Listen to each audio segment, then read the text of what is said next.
It says it. Yeah. Let's have a look. Right, gone on to comments. We'll see what cracks off. It's showing. Yeah, it's showing it there. Oh, It's nice. on. It is showing it straight away.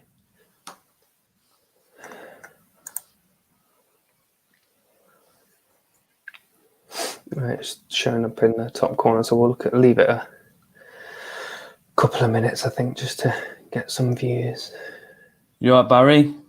Thanks for joining us. Hey there, mate. That's weird. It's not showing that there's a viewer. Oh no, there it is now. It's a bit of a delay, bit of a lag. We'll wait for a few people to come in, and then we'll start cracking. Basically, what we're going to do with our streams going forward, we're going to use them for a bit of a movie chat, fragrance chat, probably do some live movie reviews, live fragrance reviews, bit of a mixture.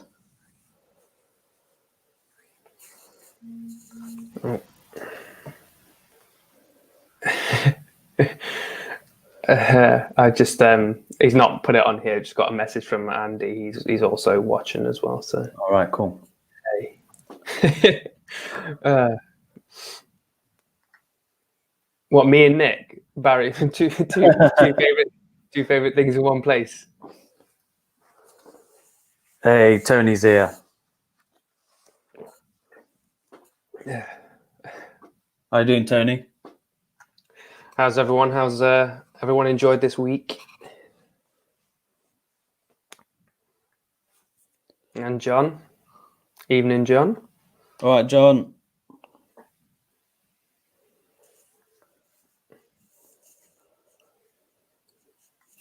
Kimmy Corn B. What's up, brothers? How we doing?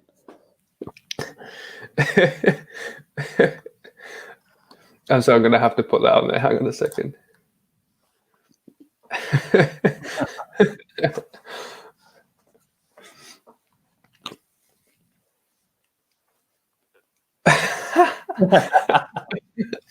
Right, okay. Right, so Nick, do you want to give a rundown of what it is that we're going to do, how we're going to do it, or we want to give it a couple of weeks? We'll answer some questions first. A couple of minutes, sorry, answer some questions first. I'll give a rundown. So what we're going to do is we're going to go over our fragrance rotation. So what we've gone over, well, what we've used this week. And then we're going to discuss some of the films that we've watched, anything on TV. And then after that, we'll just have a bit of a chat.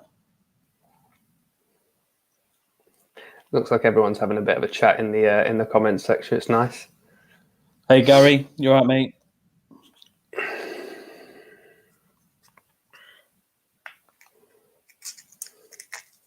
Mm.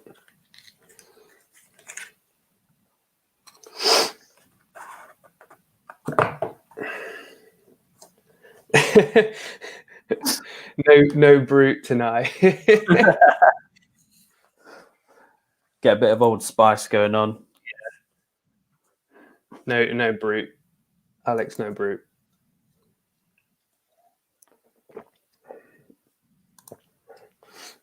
I'm actually. It's quite. It's. Yeah. There is a bit of nerves there. I'm excited.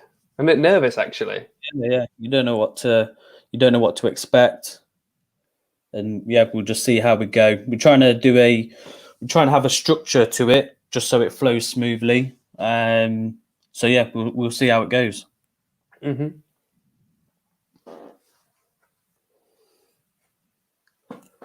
We'll give it another minute or so before we start. We'll give it 5 minutes or so before we crack on.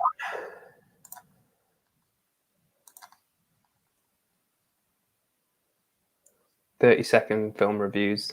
I'll give you a good 30-second film review, Alex. Don't worry. Scent of the day, Lahoma Deal Extreme. I've not tried that one. Is it any good, Barry?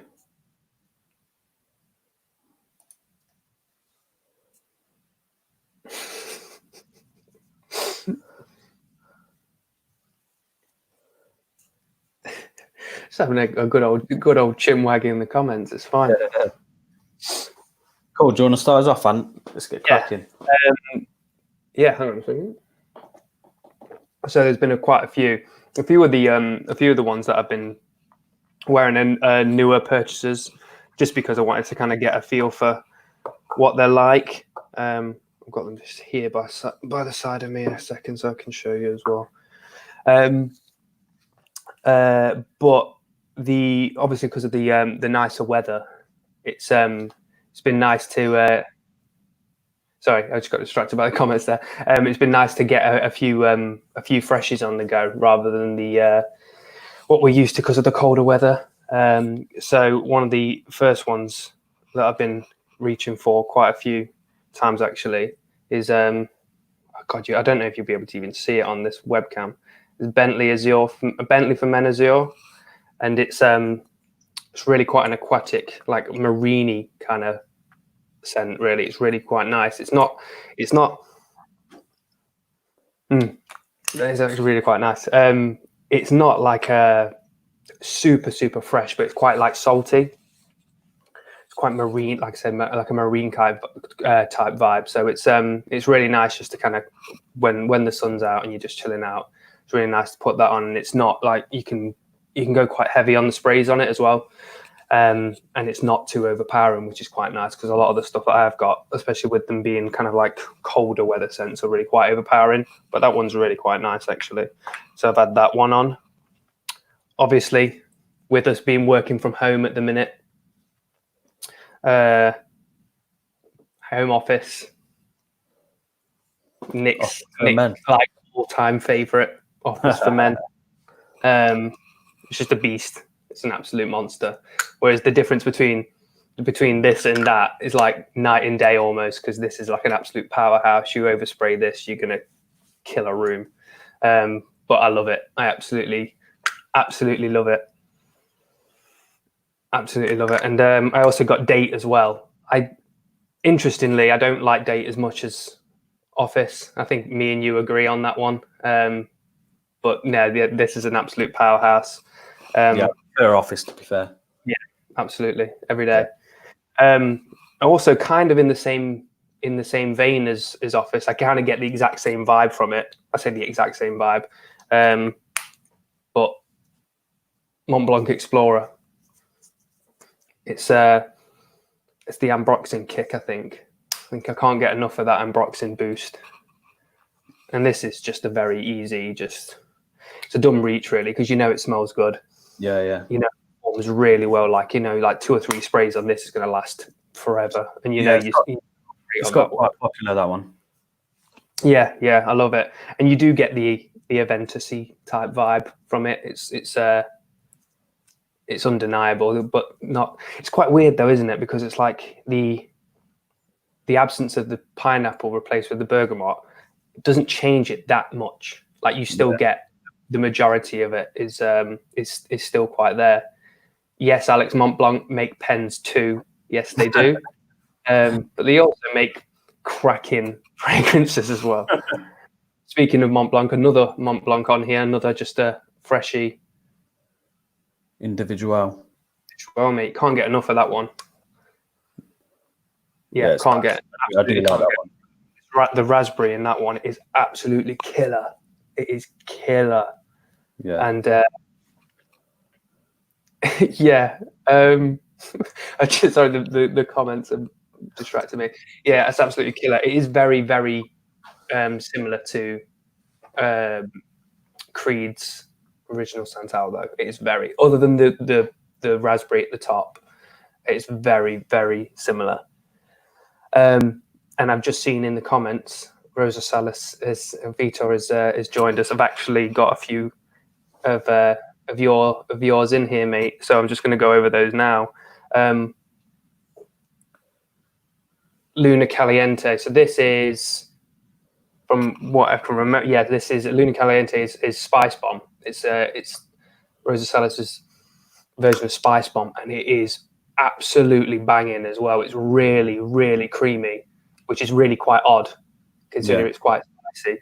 But on the dry down, it's super, super creamy, and this lasts for, I'm actually surprised at how long this actually did last. Because with it being spicy, what I found with like spicy ones is that you'll get the spice, and then it goes away after a couple of hours. But this one, the spice and the creaminess still stay there, and it's amazing how long it actually does last. Nice. And the last one from Rosa Salas is one of his own creations. It's called I don't know if you can see it. So 1980s. It's one of his newer ones, and it's very, very strong. It's very, very strong. You get like a mango-y kind of scent from it, which is weird because there's no mango in it at all. I think it's like a mixture of incense and I think it's lemon as well, and a couple of other things in there. I think there's quite a lot of notes in this one, and I think it's even got leather in the base of it as well. But it's super, super fruity, and it stays with you for absolutely hours. It's mad. Considering how fruity it is and how fresh it is, you would normally think it would die off after a bit. But no, this one, it stays there for absolutely ages, which is, it's banging. It's absolutely banging. So I'm definitely, I mean, this is only a 10 ml thought. I'm not too sure, so I didn't get the 10 ml sample, but I'll definitely be getting some bigger bottles later. Nice. The last one, I know I've probably gone through quite a few here, but when it's been going off and on and off with the weather, when it is a bit colder, I've been going for this bad boy. Stronger for you. With you, mate. I picked this up from the perfume lady at work. Perfume lady. Anyone that works at Eon will know Perfume Lady. And this was an absolute steal. I think that this retails for like 100 ml is like between 80 and 90 quid, I think, retail price. And I got this for like £45, which is an absolute bargain. And it's just super, super sweet, which is right up my street because I love the sweet ones. But yeah, it's super, super sweet. So you don't need that many sprays on it. And when it's like quite cold, it's just really nice. It's just really nice to wrap yourself in something sweet. So that's how I've been smelling this week. Oh, nice. Let's have a look. So what I've got is, first one is Moschino. I've got to get used to the camera being the opposite way. Yeah, it's weird. This is my right hand. Yeah. So Moschino Warmo. So the reason I got this one was I used to wear it when I was younger, and I thought, let me see how it's still holding up. It was only £19. I feel it's not as strong as it used to be, but it's a nice, fresh. I think it's like a sort of gentleman fragrance. It's just really nice and get out the shower type of fragrance. The next one would be, so this is more of my hotter weather. So this is your Acqua di Parma. Getting used to the camera. Acqua di Parma Fico di Amalfi. This is just amazing. Just feels like fresh fruit. Beautiful. Next one, Bleecker Street. I absolutely love this one. So the first time I smelt this was I got a sample from Fragrance Samples UK, and first time I smelt it, I was like, yeah, I need a bottle. But it's quite expensive. So how much was that? I think this is about 130 for this one. A lot of dosh. But I couldn't get the full bottle at the time. So I asked Greg if I could get a decant of it. So he sent me that. So I had that, and I was spraying it carefully until I could get myself a full bottle. But yeah, I absolutely love this one. This one and Scent of Peace is my favourite from Bond Number 9. Yes, really nice. Next one is, so this one I've been carefully spraying, so I've only got a little bit, is the Zahara. It's going to take a while. Zahara Signature Pour Homme. So yeah, just recently did a review on that. So yeah, I really like this one. The dry down is awesome. I think it fools you with the opening, which I mentioned in my review. But yeah, this one is a dress up sort of fragrance. So yeah, really into this one. Great fragrance. And then my last one is raspberry vanilla pocket Oh, scents. yes. You need to try that one, don't you? And I you've do. not tried I'm that one. itching to try that one actually. Yeah, Keep on hearing Look Hearts and Busy Yeah. Sweet. yeah. I think all the guys have hit it in terms of how it smells. I think it's got that UK sort of sweet vibe going on, old school sweets. And so yeah, it's just a beautiful, original, quality scent. Yeah. I have been. It's not on here, and I've not. To be fair, I've not worn it this week. But ever since I bought the purple gourmand, I must admit I've been. It is really strong, but I've been absolutely hammering it on. Like rather than like you could get away with 2 sprays on that one very very easily, and it would last you all day, and it would give you such a scent trail. But I have been banging on like 4 or 5 sprays just because I can't get enough of it. Yeah, it's really nice. Probably a detriment to anyone around me because they're probably getting choked out, but I'm just there, just soaking it up. Cool. Should we go on to what films we've watched this week? Yeah, you want to crack on, mate? It's mainly been TV for me. I've been catching up on some box sets. I did watch one film, but you can crack on with yours first, mate. So the first film I watched off Netflix was Night Hunter. So this was with Henry Cavill. So this was I totally forgot about this film. I remember watching the trailer. It's got Ben Kingsley in it as well. It's where Cavill's playing a cop and he's after some murderer. Yeah, decent film. It's nothing to shout about. But yeah, Cavill looks very different, scruffy hair, beard, depressed guy in the film. But yeah, decent film overall. Just a popcorn film you can watch on Netflix. So that's Night Hunter. Totally forgot about it.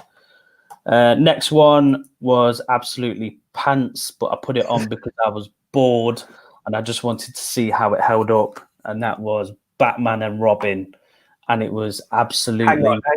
You say it's pants, but come on. No. I mean, it's a terrible film. I'm not going to lie. It's a terrible film, but... It's even worse than I remembered. Batman and Robin is the one with Mr. Freeze in it, right? Yeah, the nipples, just, everything. Bat nipples. Bat credit card, bat ice skates. Yeah, just a lot. And it was just horrendous. So I must admit that it is Alex Hudson's favourite Batman. Yeah. Yes, John, the one with Alicia Silverstone. Yeah, the one it definitely just like when she's suiting up, just like zooms in on her boobs and bum. Yeah. Barry watched Top Gun again this week, wicked film, and Weird Science. Weird Science is a great film. Awesome. It's a great film. The other film that I watched last night was Ad Astra with Brad Pitt. How is that? I've heard mixed things on it. Really good. I think it can sway both ways, so I can see why people think it's a boring film. But for me, visually, it was amazing. The soundtrack was awesome. There's a scene, it's not a spoiler, but there's a scene in the film where Brad Pitt's reading a message to his dad, and you can see him trying not to cry. And that was hit me right in the ghoulies. Yeah, really, really good scene. So yeah, Ad Astra, really enjoyed that film. Cracking film. Let's have a look. Is anyone watching Afterlife? What's that? Is that a series, Tony? I'll get onto that. I'll get onto that in a minute, mate. All right, you're getting on that. Yeah. Okay. I'll get onto that. Last film. This was my favourite film that I watched this week. Was Mandy with Nicolas Cage. Absolutely loved it. It was bonkers. So this is a horror film with Nicolas Cage, and yeah, it just had loads of different elements from some of the 80s films. You had a bit of Hellraiser. I think you had a bit of Texas Chainsaw, a bit of what else was there? A bit of Evil Dead. But yeah, visually it just looked amazing. It was just totally out there, crazy, and the soundtrack was awesome too. Yeah. I totally forgot about the film. Wanted to watch it ages ago, and then on Sky it came up as one of my VIP films that I could have for free. So yeah, great film. Well, I've not seen it, but I've heard it is absolutely nuts. Anything with Nicolas Cage in, you could argue is slightly nuts. You could probably argue it's more than slightly nuts, but yeah. Can't beat Face Off. Face Off is such a good film, man. It's such a good film. Cool. Do you want to go over what you've been watching? Yeah, man. So I'll go on with Tony's mentioned Afterlife. Afterlife. It's a series. It's not a film. It's a series written and directed and starring Ricky Gervais. So I'm not a massive Ricky Gervais fan at all. I don't really like his stand-up that much. At times he can be a little bit too dry. At times he can be spot on. But by and large, I don't really find him that funny or that entertaining. But I think my opinion of him has changed somewhat since after watching Afterlife. So it's about, if anyone doesn't know what it is, it's the story of a man who's lost his wife to cancer, and it's basically about how he deals with that going forward, feeling depressed, lonely, suicidal. But it's got very British sarcasm to it. It's very, very Ricky Gervais. It almost kind of like he plays how he would be. He doesn't feel like he is playing a character. It feels like he is playing himself. So he adds in his own kind of twisted humor into it. And his kind of like political, religious views and things like that. But as Tony said on there, that he cried and laughed in every episode. I was an absolute wreck watching this. I was like, in every sense of the word, like I was hysterically laughing at some of the points, like hysterically laughing. But at other times as well, like sat there just sobbing, completely sobbing, because it feels so real. Like I was really impressed by the way that he's able to kind of convey how you would be able to how someone would deal with that situation in the realist sense of the word. And he's done an amazingly good job. Like season 1 was really, really good, and season 2 was just as good. I think I cried more at season 2 than I did season 1, but I feel like Ricky Gervais has learned some new acting styles from season 1 to season 2, because his acting jumps up a little bit. You get to see him be a little bit more emotional and cry a little bit more in the second season, and it looks quite effortless as well. It actually looks like he is crying, which is really, I don't know whether or not he's taken acting lessons or he's just tried a little bit harder. I don't know. But yeah, it's a really, really good watch. I would say though, it comes with a warning that if you are feeling fragile, if you are feeling in a bit of a delicate place, it's probably not the best thing to watch. Okay. Because it will play with your emotions a lot.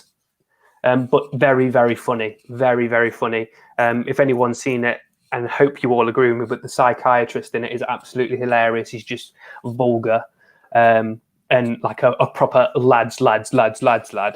And he's just disgustingly vulgar, but it's nice to just break through all the kind of seriousness and drama with a little bit of vulgar. Is that on Netflix, is it? Or? Yes, it's a Netflix original. I think the third season has just been greenlit as well. I think Ricky Gervais dropped a tweet or a post on Instagram or saying something that because the series has been so successful during lockdown and everything, Netflix have agreed to do another one and asked him to write another one. But I think that is going to be the last one that they do. So I think it's just going to be these 3 series. So very much looking forward to when that's coming out. I can't imagine it's going to be for a while yet though, because I think season 2 is not long come out. Yeah. But yeah, definitely worth watching. But it comes with a caution. If you're feeling fragile, go for something a little bit more lighthearted. I've seen Gangs of London smash some records. Yes. Really well. So Gangs of London is one I want to. Yeah, definitely watch it. I think it's one I want to review on a live session.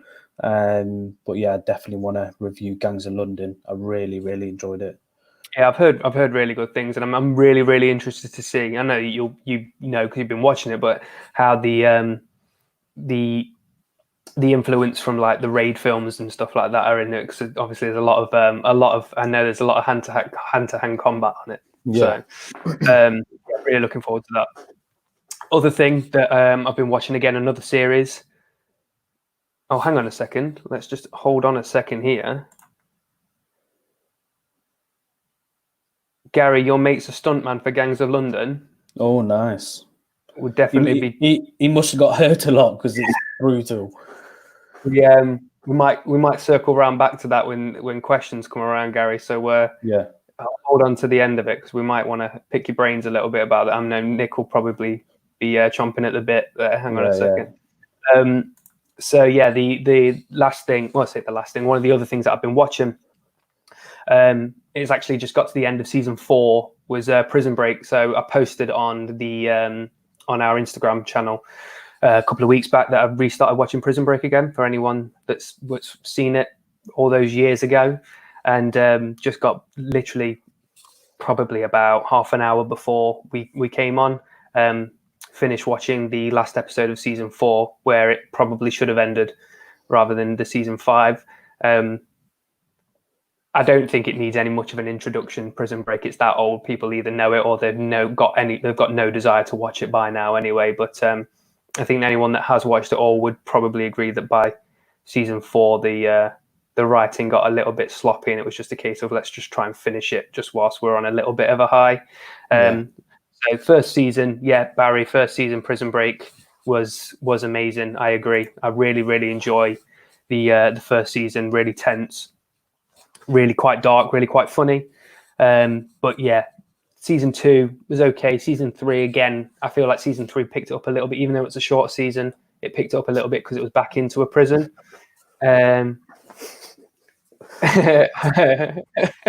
Sorry, hang on a second. Okay. People tried to break out of a prison, Alex. It's essentially the premise of it. Now, in all seriousness, if anyone hasn't seen it, someone gets sent to prison to be executed for a crime they didn't commit, and his brother basically gets himself sent to prison so that he can break him out because he knows he's innocent, and he basically tattoos all the blueprints onto himself so he can figure out how to get out, because he's a structural engineer and he built the place. So that's the idea of the first season. That's the premise of it. So I hope you consider yourself. Was them tattoos with a Mont Blanc pen? Absolutely, yeah. But yeah, it definitely by season 4, it definitely felt a lot tired. And I think if someone correct me if I'm wrong, but I think it took it all happened during the writers' strike, way back when we had the writers' strike, and everything just went really poor quality. I think that this was was one that suffered at the hands of the writers' strike, and you can tell because the writing's just like, let's just bring everyone back to life that died for no good reason, not explain it, and then we'll just end it that way. But yeah, I really enjoyed it. I enjoyed watching it the second time. I enjoy watching it the second time more than I did the last time that I watched it. So at least that's something. Movies, this morning, actually. Not this morning. Between this morning and this afternoon, I suppose it's not really that important. Into the Spider-Verse. I watched Into the Spider-Verse again, which is film. It's one of my favorite Spider-Man movies. Yeah, it's just great. If anyone hasn't watched Into the Spider-Verse and likes Spider-Man, you need to be watching it. It's the most interesting Spider-Man film that I've watched. Not just the way that it's created, the visuals and everything, but the idea, the concept behind it's really original as well. So it's a cracking movie, and if anyone hasn't seen it, I definitely recommend you going out watching it. I think they're making a sequel, aren't they? Yeah, they are making a sequel. It's been confirmed. I don't know if it's next year or the year after, but it has been confirmed. So it'll be interesting to see if they can keep it in keeping with how good it was for the first one. Yeah. The worry that I always have with something like that when there's sequels announced after something so good is that it's kind of like, how are you ever going to keep it as good as it was, as good as the first? Because I absolutely loved the first. In fact, I did a review on the first way back when, like sometime last year. Yeah, I absolutely loved it. So if anyone's no, I can't explain the premise of Into the Spider-Verse. Go watch it. But yeah, no, I absolutely loved it. Yeah, so and in each time, I mean, I've watched it over and over again. Each time I watch it, I just find something new that I like each time. So you see something that you didn't see when you're in a different, when you're in the alternate universe and stuff like that, which is really refreshing to see. But yeah, so Into Spider-Verse, and then the last one that I watched was the Platform. Oh, Neil was telling me about that. He said it's a bit messed up. Mate, okay, so the Platform, it's so first of all, it's a foreign language movie. Yeah. So if you don't like watching foreign language movies, then don't watch it because you have to read at the same time. Netflix do offer and they automatically put it on, and I don't know if that's just done just for ease, but they put it on dubs. So they put on English dubs. Right. Which confused the hell out of me to start off with. So I was watching it, and because it's quite a dark, like low lit shot film, you don't recognize it straight away. So you're hearing people talk, but it's quite monotone. Like, Yeah. I think you go, okay, maybe they've just got a monotone voice. I don't know. But then you start to notice things where their mouths are just like moving a little bit too quick, and then you go, that's definitely not them. And then it gets close, and you go, okay, it's definitely not them. So I put up with the dubs for about 10, 15 minutes, and I was like, I just can't do it anymore. So I turned them off, and I just put it on as it's supposed to be. Yeah. I just read it as the subtitles rather than the dubs, and it was like a million times better to start off with. But basically, the idea behind this movie is that there is a structure that is what we only know is infinitely big, that houses different levels, 0 being at the top, and I don't think you actually find out how big this structure actually is. But it's hundreds of stories, and the idea is that the people there's a huge atrium in the middle of the structure, and a platform gets lowered every single day with enough food to feed everyone. But the closer you are to the top, the more likely you are, well, definitely the more likely you are to be able to get whatever you want of it and feed yourself because, you're up there. And the lower you are, the less likely you are to be able to have anything because everyone up there is filled their face. So the idea is that, that gets lowered, and the people at the lower levels have got a less chance of survival because by the time the food gets to them, they don't live. So it's a really interesting, it's an interesting kind of like study into how people would survive in a situation like that, because there is cannibalism in this film. Throw that out there straight away. There's straight up cannibalism in this film. There is suicide in this film. There's people going nuts. There's people killing people. So it's quite a grim. It is a really grim film. But I think the kind of like the kind of like the moral of the story is more of kind of a socialist kind of view, and I think it's more of a political more of a kind of a political view of socialism. So there is enough on here to feed everyone equally if everyone takes their fair share, but like life is, people won't take their fair share, and those that are higher up in life will get the most, and those that are lower down on the lower levels will get what's left, and if they don't, they just die, whilst the people up there fill their bellies and live comfortably. So it's quite an interesting view on how socialism is kind of like depicted in its simplicity, but also how forced socialism can go wrong. So the main character of the film finds himself in a position where he is trying to force everyone to eat equally, but in doing so, he is physically forcing people, as in like beating them with a crowbar, to the ones that are trying to refuse. So the idea is you're doing a good thing, but you're doing bad things, but you're doing it for the good of the community, or you're doing it for the and it's basically showing how socialism can be enforced and go horrifically wrong, as we know with it can do in life with different. So it's a bit of a study into a kind of like a political kind of view, mixed in with some grisly dark undertones as well, because it is a very, very grim at times film. So it's definitely a bit of a slow burner if people want to go out there and watch it and think that it's going to be like this gory horror film that you're going to be scared of. There's no real jump scares in it, so it's not that kind of horror. It's a slow burner, but it's an interesting one from that standpoint if that's what you're looking for. But if you're not into that kind of stuff, you will probably be bored with it and wondering why it is that you're watching what it is, because on the face of it, it doesn't really seem to have a point. Which can be a little bit annoying for some people. Like it ends and you go, okay. And it takes a minute for you to sit back and realize what it's all about. But it's interesting from that standpoint. So I would recommend it if it's something you're interested in. But it's definitely not for everyone. I will admit it's not for everyone. But that's what I've been indulging in. Cool. Shall we go through some of the questions? Yeah, absolutely. Yeah. Let me go back up and then we can go down. So there was one that Luke mentioned. I think it was like honey pot or something.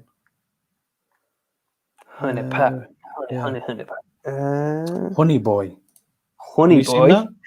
Honey really, boy. Really dark, but super well done. No, I've never heard of Honey Boy. No, I've not seen that one. Is that one on Netflix, Luke? I'll have to have a look at that one. Let's have a look at next one. Luke has answered, cannibalism is my favourite film trope. Well, kind of know what you like then, Luke. Cannibalism? Brad Pitt, yeah. Love a bit of Brad Pitt. Legends of the Fall. Favourite Brad Pitt movie? What is it? Oh, it's difficult. He's made some really decent ones. I'd have to go with Fight Club. Oh, I wasn't even thinking of Fight Club. Yeah, Fight Club or Seven. Seven was mine. Seven was definitely Seven. Yeah. I've really got a soft spot for Troy as well, though. Yeah, Troy's decent. Love Troy, but it's not one that I'll always go to and can watch it on repeat viewings. The problem is it's like 9 hours long, isn't it? So yeah. Trolls, yeah, I've constantly got that on in the house. Kids are constantly playing it, constantly playing Justin Timberlake song. Yeah. No, my kids still decent film. Kids aren't quite there yet with Trolls. Yeah. My girls are constantly playing True Colours in the car, blasting that out, singing along. So yeah, I think I know every single word. You're playing it by yourself. Oh yes. Let's have a look. What else? So Gary, so you mentioned your mate's a stuntman for Gangs of London. So how did he get on in that series? Because I know the stuntmen would have done some amazing stuff in that film series. Yeah, John, Meatloaf and his killer boobs in Fight Club is something that I don't think we'll ever really get away from. Have you ever watched Gladiator, the boxing film? Is that the one with Russell Crowe? No, not Russell Crowe. That's the actual Gladiator. Is that the one with? I think he did do a boxing film. Russell Crowe. No, isn't Gladiator the one? Hang on, I'm just going to look it up. There is the Gladiator, the main one he did, but I'm sure Russell Crowe did a boxing film as well. It'd be funny if it's named the same. 1990. I'm saying Gladiator. It's an old film, 1992. Who's in it? It's got Gordon Jr. in it. Oh, Cuba, is it? Yeah, Brian Dennehy, Robert Loggia. Yeah, I've not seen that one. Yeah, Dennehy. Yeah, no, I've not actually seen that one. Rumble in the Bronx. Cinderella Man. Thank you, Alex. Yes. Oh, that's it. Yes. Rumble in the Bronx. Absolutely love that film. Jackie Chan is beast mode. I think that was one of his first breakout films in America. You know what I found out about Jackie Chan yesterday? I was doing a Zoom quiz with some friends, and Yeah. the version of Beauty and the Beast, Jackie Chan in the Chinese version voiced the Beast. Oh. Not something you would ever really associate with the two, Jackie Chan and the Beast. But yeah, there you go. Movie trivia for you. So let's see what. It's not a doorman. Took time, learnt to horse ride, mixed martial arts, and then gymnastics. So yeah, it sounds like your cup of tea, that, Nick. Yeah, really good. I think so. Yeah, I love my martial art films and big Scott Adkins fan, Van Damme fan. Yeah, I love all my old school martial art films, the Raid films. We've got a interview coming up with. I don't know if some of you will remember. We've got Daniel Bernhardt. He starred in the sequels to Bloodsport. He's just recently in the Altered Carbon series as one of the villains. So I've got an interview with him coming up soon, which should be pretty cool. Oh, one thing. I know you did the review on it, but Yeah. Extraction. We haven't talked about Extraction. Oh, yeah. Extraction. Absolutely loved it. Hi, Heather. We did an interview with the director of Extraction, which was Sam Hargrave. I knew of Sam from when he did the stunts in Wolverine Origins.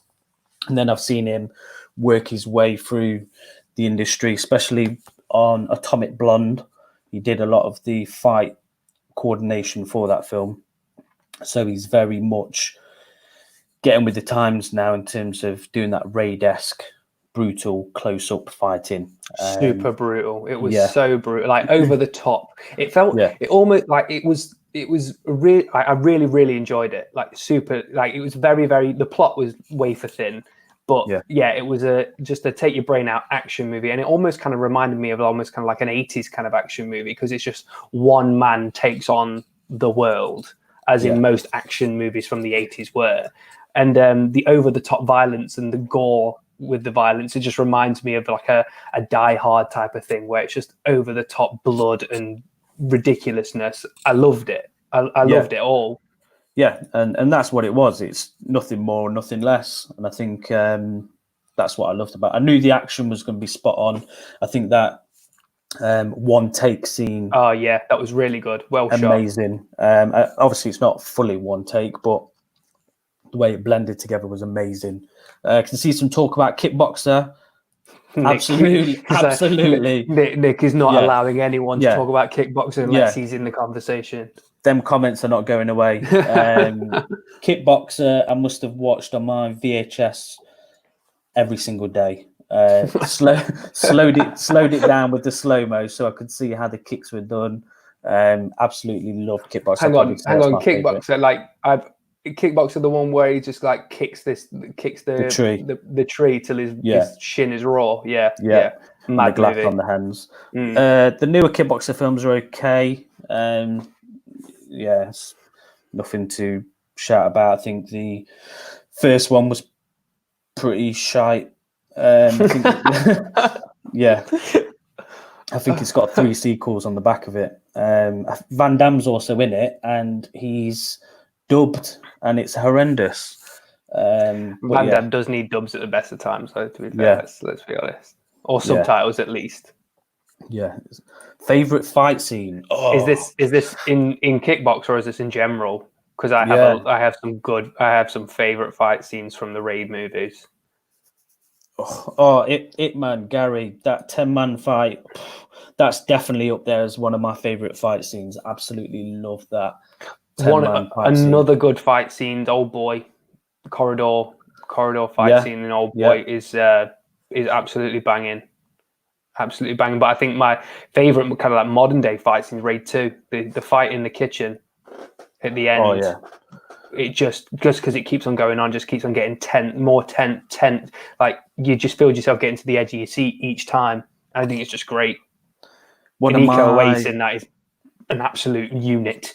He's a beast. Donnie Yen's end fight in Flashpoint is absolutely insane. It's just brutal. Yeah, I'd probably say that's one of my favourite fights up there. There's old school ones. There's Meals on Wheels with Jackie Chan and Benny the Jet. That's an absolute beastie fight scene. What a name. Yeah. Crazy. Best of the best. Oh, Eric Roberts with his nice ponytail. Yeah, classic. Cheesy, but yeah, it's up there. What else we got? Fight Scene Gangs of London. I've still not watched it, but I've heard it starts with a bang. Yeah, that pub scene is brutal, as Tony said. And Tony, it gets worse as it gets along. Lots more brutalness. But it's really good. What was that other one? Yeah, I think as much of a fight is a slaughter, but yeah, great scene. Nick, what have you? I've seen. Have you seen the news? I know this is off on a tangent a little bit, but it just popped into my head about the from the Batman about R. Bats, whatever you want to call him, Robert Pattinson. He's not bulking up.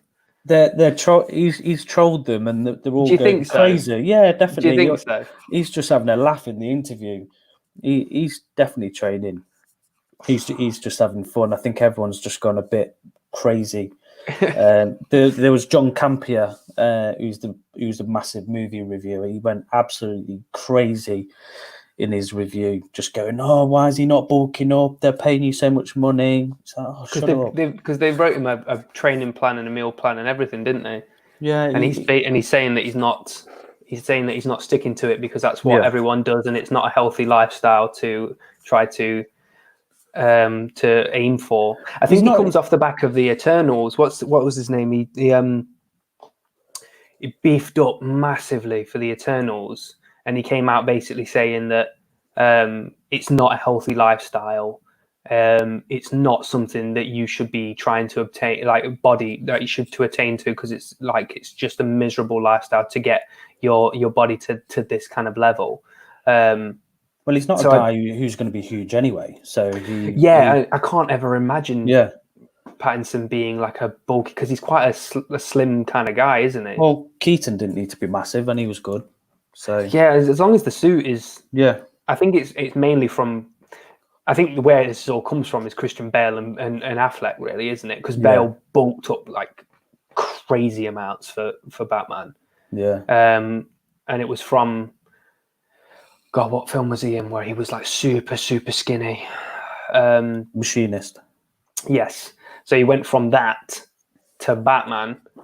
It was months, wasn't it? Yeah, and I think that's where this whole fascination of you need to bulk up, because if Bale can do it, why can't you? And then obviously Affleck came out, and whilst he wasn't absolutely I think Bale was probably bigger than Affleck, but he beefed up to a level where it didn't look like his suit was filled. Like it didn't look like his suit was padded or anything like that. Whereas you can tell with the Keaton ones, it's all just kind of like it ain't moving. Just a muscle suit. Yeah. So I feel like that's probably the route that they're probably going to go down with Pattinson, unless he does bulk. But I can't ever imagine him being to the level where you would go, where the hell did that come from? It's just not the right frame for it. Madsen on back, absolutely love on back. Tony Jaa is an absolute monster. I love Warrior King. Some crazy fights. He had a good fight with Scott Adkins in Triple Threat, which was really, really good. That end fight in Triple Threat is a bit of a beast. Yeah, some of the set pieces in that fight are absolutely awesome. Really good. And we did a review of Triple Threat, didn't you? You dropped a review on that one day of release some point last year, didn't you? Yeah, really enjoyed that one. Some of the stunts in the Jackie Chan fight scenes.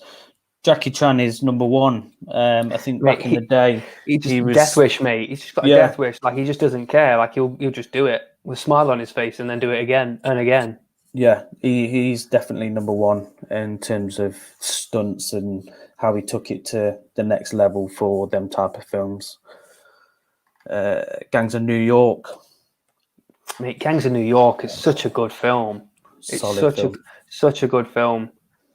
Daniel Like Day-Lewis. some of the accents in it are a little Yeah, questionable at times, but it's a great film. And one of the things that I think the last time I watched it was a few years back now, that I didn't even realize is Elliot from ET is in it. oh, is he? It's his mate that I'm going to throw a spoiler out here. It's his mate that ends up having to shoot because he betrays him, and he ends up getting like nailed to like stuck to a post or something like that. And he has to shoot him. I didn't realize the first couple of times I watched it, it's actually Elliot from ET. Bit of movie trivia. Grew up to be in a gang from New York. And went back in time. Tony, that is a brilliant film. I think they've made a sequel to it. Awesome film. Train to Busan. Yeah, just throwing out some bombs here, aren't they? Yeah, awesome film. Jim, how you doing, mate? You all right? Snatch, Pikey, One Punch. Great film. Great film. In fact, there's another great film that Brad Pitt's in. Something you don't really think of straight away with Brad Pitt, but Snatch is a absolutely great film. Thought you was gonna say Meet Joe Black. And then you've got, of course, The Matrix. Oh yes. Well, the filming the new one now, aren't they? Yeah. Where Neo's looking like John Wick. Yeah, I saw a picture of him and Carrie-Anne Moss on a bike. Yeah. And it just looks like Carrie-Anne Moss and John Wick on a bike. Yeah. It's going to be interesting to see. I don't know if they're going to CGI out his beard, or they're going to do a Superman. They're going to do a Superman special on it. Yeah, no Justice League. I hope not, but I can't imagine Neo with a beard. No. I'm struggling to understand the concept of this one. I mean, I've not really read up too much about it, but they're gone. If anyone's seen the Matrix series, like they're not alive anymore. They're dead. So like, unless he's just got it at the beginning and then goes full on Neo mid-film. Yeah, I'm not too sure how they're gonna. I mean, I'm very, very interested in it because I love the Matrix films. Like, I really, really love them. And they're another one where you go back and watch them, and I feel like you kind of learn something different from them each time you watch them. But yeah, I love the Matrix films. Funniest fight scene, Anchorman. Yeah, brilliant. The trident throw is just incredible. I think funny fight scenes, I think one that comes to mind would be the Dumber and Dumber one, where he's fighting the chef and the people in the restaurant. And yeah, I love that one. God, you don't think of very funny fight scenes. There's not a lot of comedy thrown around in fight scenes that I can think of. Yeah. A film that I'm looking forward to coming out is Christopher Nolan's Tenet. I think it's going to be I don't know if it's going to be the first blockbuster that's out.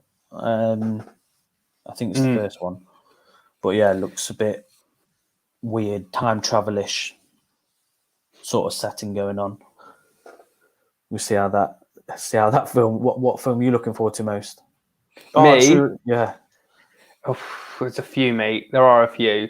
I've kind of dropped off the radar with looking at films coming out recently because I like to have a look to see what's coming out, just so I can kind of like go get say excited for it and talk about things. But considering everything that's going on, I've just completely stopped looking at what's coming out just because I know it's all just pushed back. But I am quite looking forward to Bond.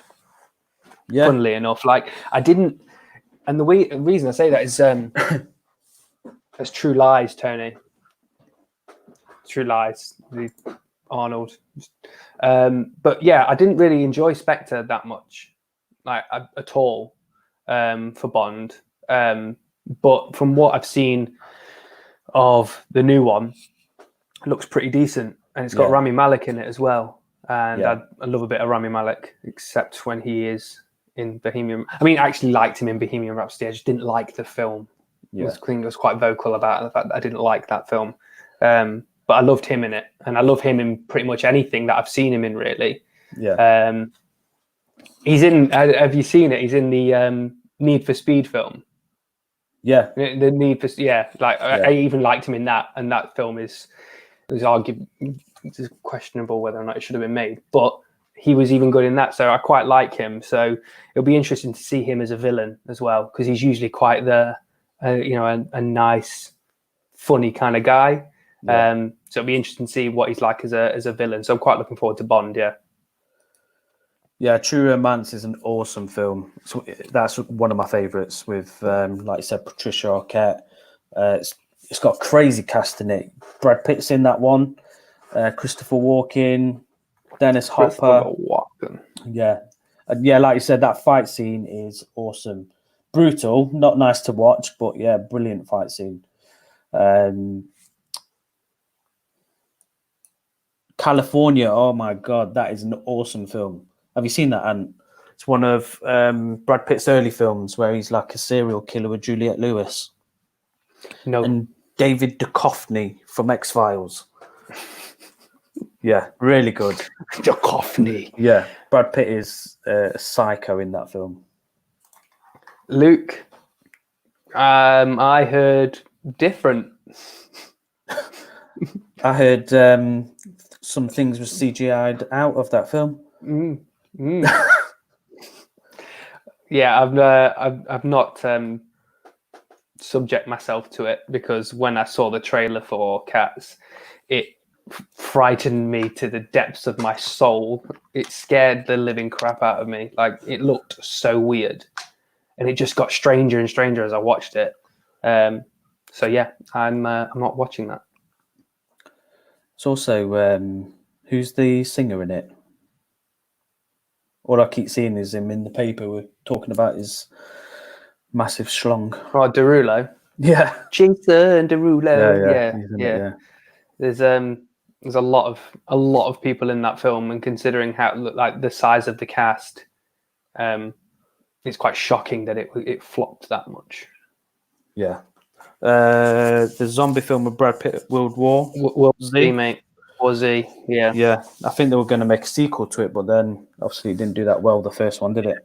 It was a cool concept, actually. World War Z. Like I like the idea that the zombies are attracted to something or detracted from something, which is why they choose, or they've got a choice. They like kind of choose who they would go for, and not choose others. I quite like that idea of it, and it also explores actually like fixing the problem rather than just letting it die out, and where it comes from, rather than just there is a zombie apocalypse that's happening.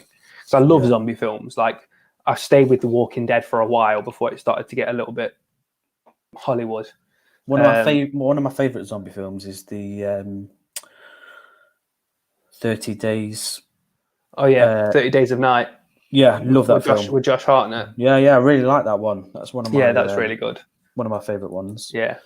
Although the Woody Harrelson one, like Zombieland. Zombieland is, oh no, it's Natural Born Killers, that one, isn't it? I thought I just saw Zombie and Woody Harrelson, and I thought we were talking about Zombieland here.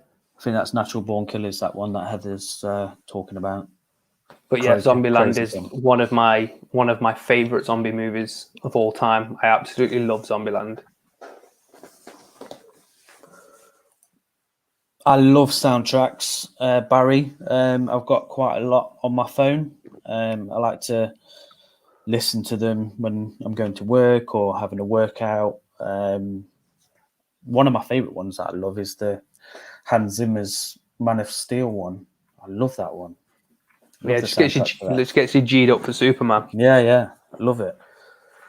Yeah, I love my soundtrack. I mentioned Spider-Verse. Spider-Verse has got an amazing soundtrack. I mean, it's quite a modern, up-to-date soundtrack, but yeah, it's absolutely amazing. Interstellar had an awesome one. Oh, hang on. Zombieland 2 was one of the worst films of 2019, though. Interestingly, Andy, I didn't watch Zombieland 2. I didn't bother watching it either. I was happy just leaving it where it was. I was quite interested to kind of like learn that when they announced it, like the second Zombieland was coming out. But then the more I thought about it, the less I wanted to watch it. Like I was more than happy with how Zombieland finished, and just to leave it that way. So I've not had any interest in watching Zombieland 2. So I'll take your word on it that it was a terrible film. We're going for Whitney and Costner, John. We're going for a bit of love, John. Yes. Someone's feeling the love on a Friday night. Bodyguard. I actually watched that not that long ago, interestingly. Oh, did you? Yeah, it was on. I was just flicking through the channels, and it was on. It was like one of those things like nothing else is on. Bodyguard's on. Let's watch Kevin Costner dive through windows and just go over the top. But yeah, did you sing with Whitney? Absolutely. You can't not, you know. Watch that and not sing along. Nice. Let's have a look. Last of the Mohicans. Jeez, Barry. Gary, Mandalorian. So I started watching Mandalorian. I've not really been that excited by it. Loads of people have been watching it and saying it's amazing, but I'm not really been that. I've not finished it. I think I got to like episode 5, but it's not really been gripping me. I'm not gonna lie, it's not really been gripping me.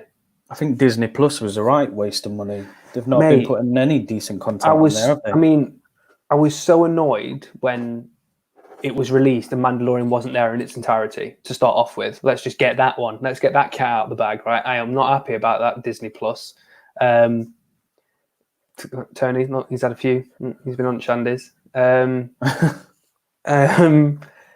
I wasn't happy about the fact that they were all. We had to wait 8 weeks for them to come out to start off with, because they were already out by like December last year everywhere else in the world. So yeah, I think that's probably soured it for a little bit for me, because I'm just like, yeah, I'll just get around to it when I can. I probably need to binge it rather than watch it as I have been, because I was watching it like one, and then I'll wait like I was watching it kind of like weekly. So it was just like I wasn't really getting that excited. So I'll probably just binge it again, see if I can get excited, because loads of people that I talk to about it say that they really love it. It's really good. It's almost kind of like a space western, which sounds awesome. And it's got Apollo Creed in it. Yeah, I mean, he doesn't get beat to death by Ivan Drago in this, but yeah. Yeah, and you know, there's a fairly decent cast in it, and yeah, I was just a little bit disappointed by what I was watching, but it's probably because I wasn't that invested in it, because I was watching it so far apart. So yeah, I'm just going to go back to it and binge it, because I really want to like it, because I love Star Wars. Absolutely love Star Wars. So I just want to like it. I think the problem with them as well, they get absolutely battered with spoilers online. Yeah, like the season 2 has already been like littered with announcements already, like stuff that you don't really need to know. Like you really don't need to know. Like, where's the excitement? There's an annoyance about things that come out, like you said, with especially with Star Wars. It's like the worst kept secrets in history. Yeah, it's really annoying, because there's like they've got such like diehard fans as well. All they're going to do is trigger people. 80s soundtracks, Footloose and Flashdance. I'm just thinking Rocky 4. Hearts on Fire, mate. Hearts on Fire. And right. what was the song? What was the song that he's driving in his Lamborghini to after Apollo dies? I know you go. Yeah. I was just trying to play it. Sing it. There's no easy way out. That's it. That's yeah. One. Yeah. There we go. I got there eventually. Yeah. I was definitely not going to sing it. But yeah. Survivor put out some absolute bangers for Rocky. Absolute bangers. Oh gosh. Footloose, Flashdance, and Dirty Dancing, guys. Some Oh, Danger Zone, Top Gun. Oh, Top Gun music is awesome. I'm gonna throw it out there, right? Okay. I hope I don't get an absolute paste in for this, but I don't like Top Gun, mate. I'm sorry, I've said it. Guys. Don't kill me for it. Like that and Dirty Dancing, I was forced into watching maybe a couple of years ago because I still hadn't seen them, and I still hadn't seen them, and I was forced into watching them, and I sat there, I watched it, and I was just like, okay, so what? And yeah, it's not the most popular opinion. Alex, did good old Kenny do the Over the Top soundtrack with Stallone, the arm wrestling film? Oh, Stallone, an arm wrestling film.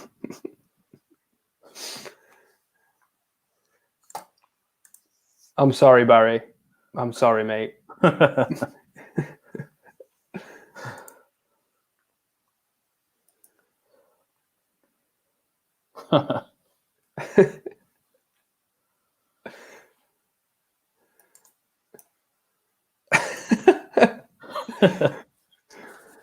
It is the mega cheese. I think you need to go treat yourself and go watch it. Go on, Alex. Do the right thing.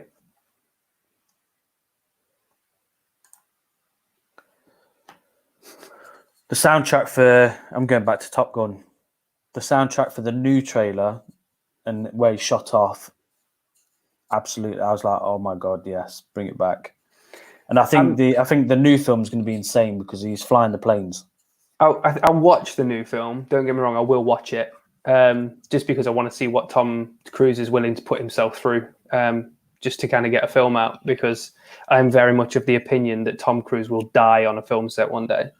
Well, isn't he going to space?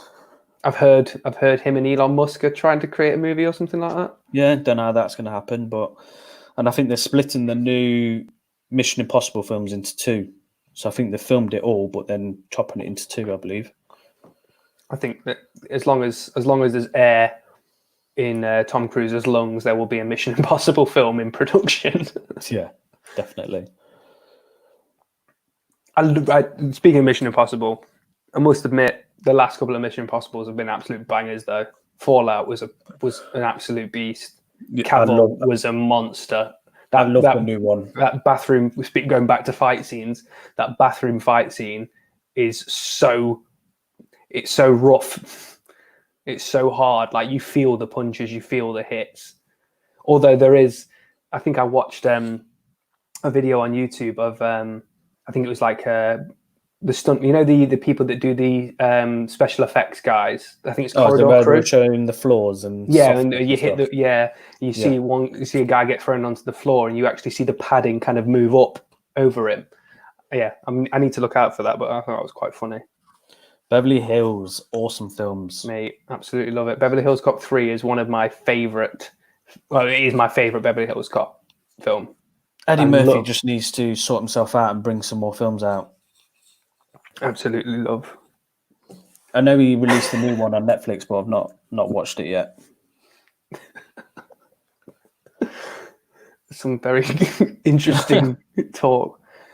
But yeah, Beverly Hills Cop 3 was absolutely my favourite. The in the theme park. Absolutely love Beverly Hills Cop 3. I can remember when I was younger, I think I went to watch Nutty Professor about 3-4 times. Absolutely loved that film. Is it Hercules? Yeah. Love that film. Coming to America, awesome. Banger.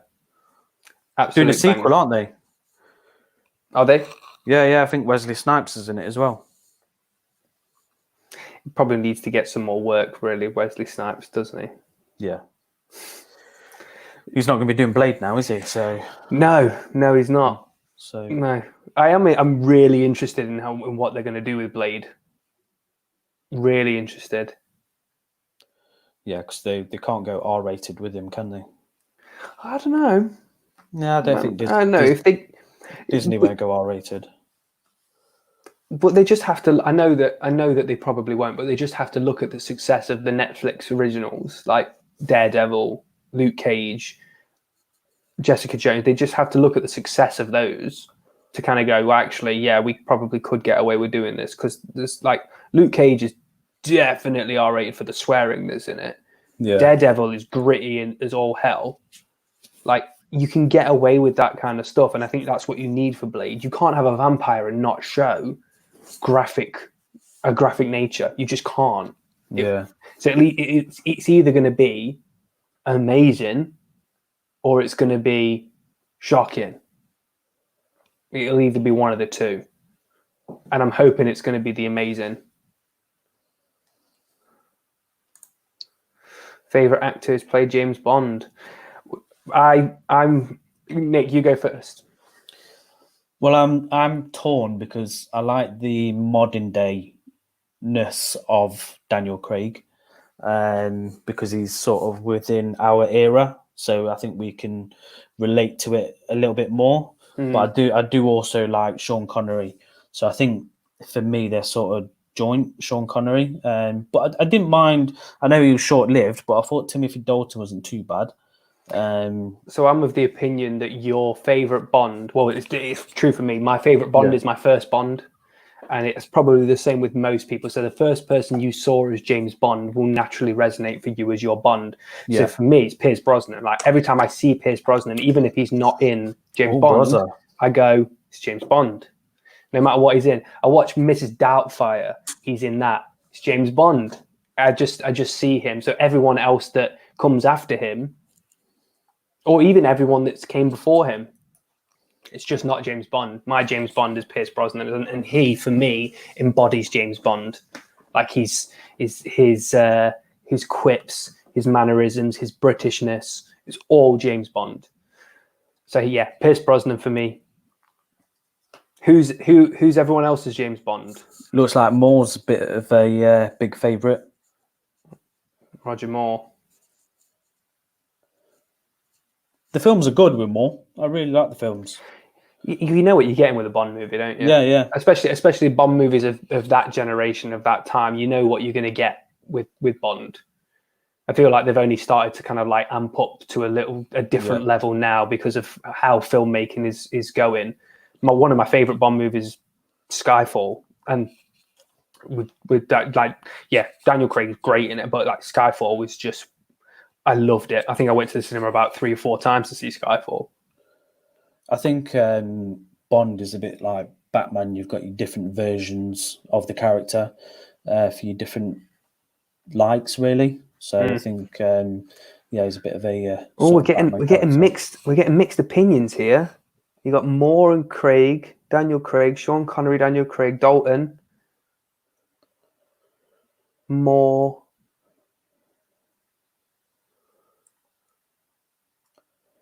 God, you're getting quite a few. Good Dalton. Old Georgie Lazenby. George Lazenby. No one chose George Lazenby. It's probably a reason for that.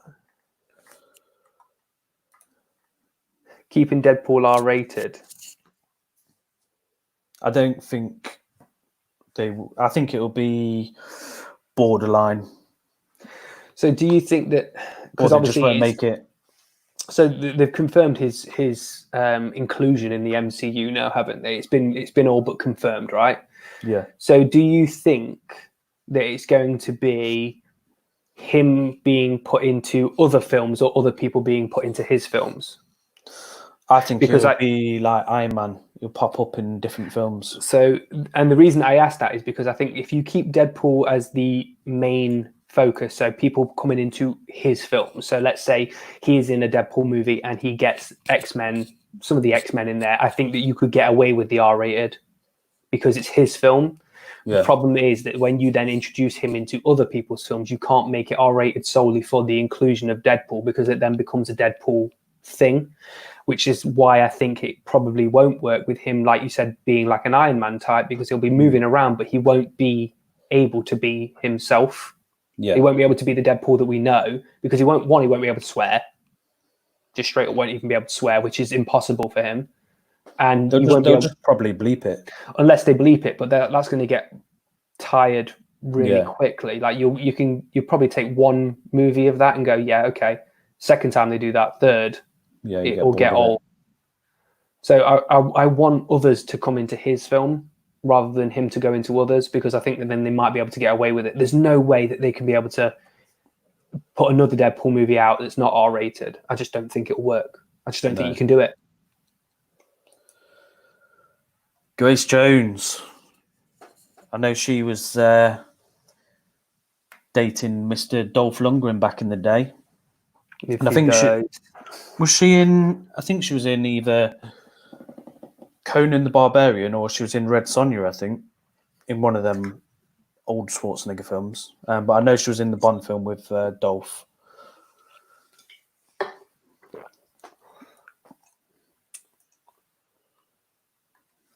Richard Madden as the new Bond. Oh, I think you're saying that because of the Bodyguard. I don't think he has the presence for Bond. Myself. Do you know who they're talking about, Nick? No. So have you seen? You don't watch Game of Thrones, do you? No. Cinderella, the remake of Cinderella. I think Jim's just put as from the Bodyguard. Yes, TV series. Yeah. I think that's where. Yeah, I think that's where it's emanated from, because he plays kind of like he plays a bodyguard, but he's in like a suit and tie all the time, and he's very British. I mean, Richard Madden is Scottish, but he's got a very British accent and stuff like that. So I can see where the inspirations come from, but I just don't think he's suited for Bond. I don't think he can carry it off. Like James Bond is a presence, isn't it? Yeah, like, it's a big thing. I think they should leave Bond for a little bit. Give it a few more years until Daniel Craig's died down a bit. Tony, I think you're right. Idris would make an awesome Bond. I think Big Driss would make a great Bond. I think that there was rumors going around for a while, wasn't there, that he was confirmed and he was putting little things out on his Instagram and Twitter and stuff like that. But I think that he has said that he thinks he's too old. No, I'd love to. I don't think so. I think he'd be a great Bond. He's got that swagger, hasn't he? Yeah. And you just have to watch Luther to know like how much of a presence he can be as well. Like I said, James Bond is a presence in himself. Yeah, like Idris Elba could smash that. Absolutely. Well, he's got both, funny. He's got the sort of actiony sort of side he can do, but then he's also got the women love him sort of S to him. Yeah, absolutely. Nick for Bond and for henchman. I'm down for that. I'll be damn a henchman. Right. Yeah. Like the head henchman, like Odd Job. Kickstarter it up. Or just the standard henchman, because I think I could be an Odd Job. Set it up, Alex. Let's get a Kickstarter going. Jim, he's only 47. Yeah, I agree. I think that he would be able to carry the role off fine at that age, but I think that he came out and said that he's probably on the wrong side of 40 for it, which is upsetting. Barry, I watched the TV series he did of where he was training up. Really good. And then he had the fight at the end. And it was really good to see him go through the different styles and travel to the different countries. Great series that was. We've got Mr. Eduardo. Dan Edwards, too old. No. Too old, surely not. I mean, how old's Craig? Roger Moore was quite late in his age. How old's Daniel Craig now? I'm sure Craigie boy's in his 50s.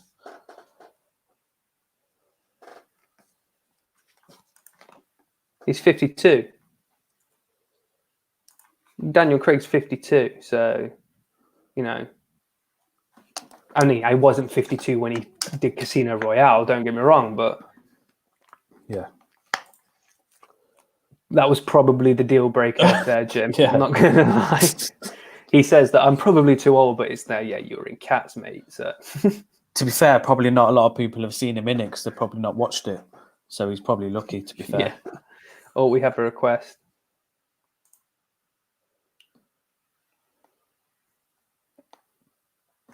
We'll get him on. We'll get Edwards on. We'll get him on. We can censor him a little bit, but we'll get him on. Dan is like Deadpool. We'll need the bleep button. We'll need the bleep button. What about Ricky Gervais for Bond? It'd be like what's his name from Mr. Bean? He did his spy films. Yeah, Rowan Atkinson. Yeah. Was it Johnny English? I think it would be more. It would be more like him just walking around going, "I don't care." Jezza for next Bond. I'm sure you could. Yeah, I'm sure you wouldn't even have to convince him. I think he'd just instead of guns, it would he's just got office and date. Yeah. Talk about scary movies again. My fave content. Alex, tell me your favorite horror film. Is Dan the guy that did the review with his missus? He wishes that was his missus. No, that's just Barry. That's just two of our friends from work. Dan couldn't get Fran in a million years.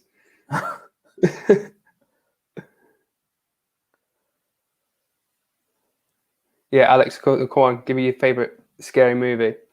What's your favorite scary movie? I'm not trying to recite a line from Scream here, but what is your favorite scary movie?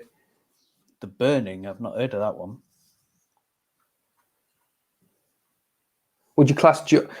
No, Jaws is not a scary movie, but Jaws is one of my absolute favorite movies.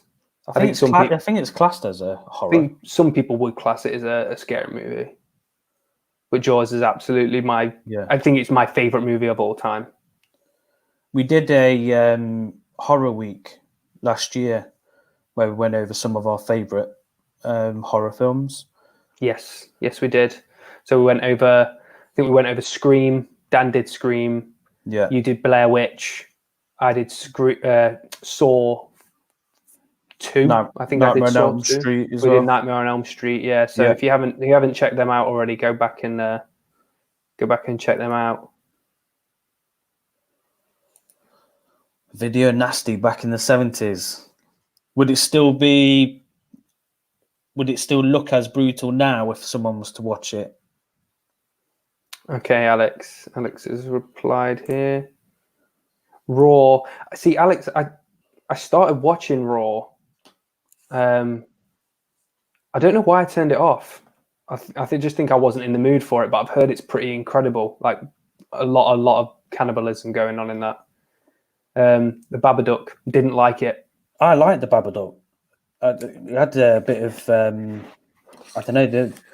I think the sound effects to it was creepy. I don't know. It just felt really creepy. Like everyone that I know that's watched it has raved about it, but I just didn't enjoy it. And it's probably not a surprise to Alex because mine and his movie choices are very conflicting. See, Nick is my new favorite. We're very conflicting, but yeah, I just didn't enjoy it. The Exorcist is brilliant. The first time I watched The Exorcist, me and a group of my friends when we were younger, I think we were maybe 13, 14, we got The Exorcist and we were staying at a mate's house and we were watching it and the DVD kept on skipping. So and instantly we thought, oh no, the devil's here. Obviously, as you do as a 13-year-old boy. And, there's parts in it where the girl is kind of like writhing around and then you see this like white face flash up. It's supposed to depict the devil. Well, it was skipping and then like it paused. It didn't pause. It just stopped working just as this face popped up. And we were all absolutely terrified at this point, like what are we going to do? Like no one dares go up and turns the DVD player off. So I went to go up to turn the DVD player off and there was a candle on top of the TV. And this is back when TVs actually had enough room to put stuff on. There was a candle on top of the TV, and as I went to go and turn the DVD player off, this candle fell down off the TV. So we were done. We were all just like out of that room. We wanted to like burn the house down. So yeah, that was my first experience with The Exorcist. But yeah, absolutely love The Exorcist. I Great started film. watching the TV series with had Gina Davis in it for The Exorcist. It was really good, and for some reason I just stopped watching. I think I got to like episode 3 or 4, so I might go back to it. Yeah, it was decent. Original Halloween, Michael Myers. Yeah, So the Halloween movies I can watch, and I don't find them scary. I love them because they are, Halloween movies. But Michael Myers in himself has given me nightmares up until present day. Like I often have, like the odd dream or the odd nightmare where I'm being stalked by Michael Myers. I hate that mask so much. But yeah, and The Shining. Recently watched The Shining. It's just a masterpiece. yeah. The camera work in The Shining, the first couple of times I've watched, the last time I watched it, I don't think I ever really appreciated the camera work in that movie. Like when it's following the boy around when he's on his little trike and he's going down, just incredible. It's just a masterpiece. I absolutely love that film. Is that the series, Tony, that you're on about? I think I started watching that one. Or you're on about a film? There's House on Haunted Hill. Yeah, I can remember that one. But there's also a series. That creeped me the hell out as well as a child, because the House on Haunted Hill, the ghost that's haunting that house, they did this thing where he moved around, but they kind of like took out frames of him moving, so he's really jolty. It used to creep the hell out of me. Is that the one where it starts off with the roller coaster going off? Yeah, so it's in Islands of Adventure in America. It's on the Hulk roller coaster, which is a wicked roller coaster, by the way.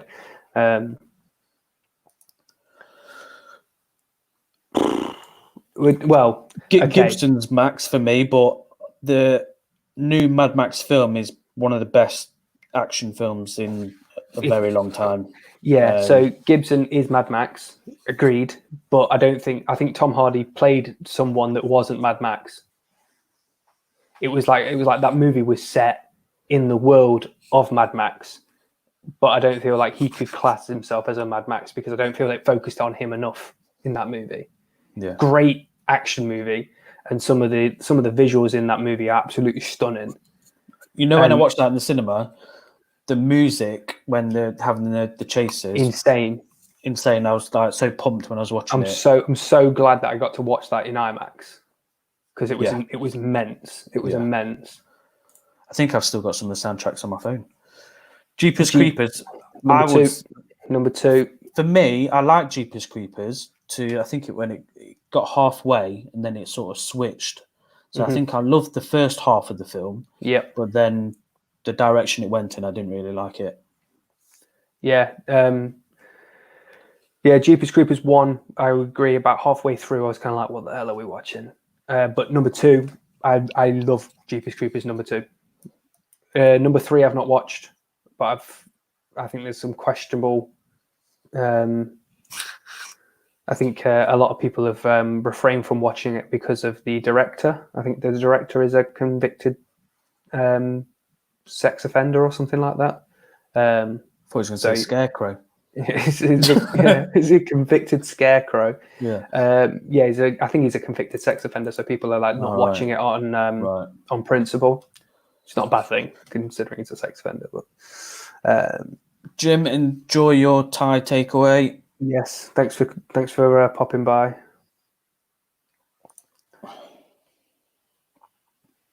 Crows coming out of the vent. I don't remember that bit.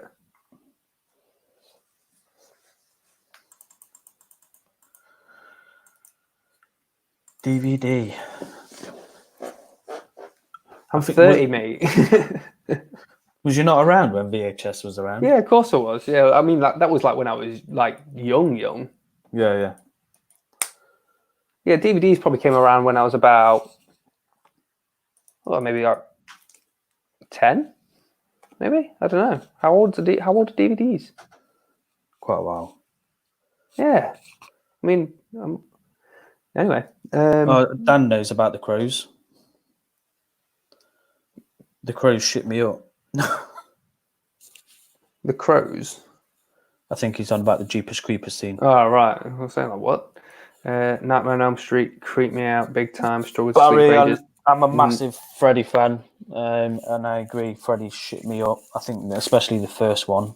I think where he's just the long arms and he's in the shadows, and then obviously he got a bit more comedic as he went along. But yeah, love Freddy. They need to do another Freddy. Yeah, the Netflix is it's the House of Haunted Hill, Haunting of Hill House. I've heard it's really good. Everyone that I know that has watched it has praised it.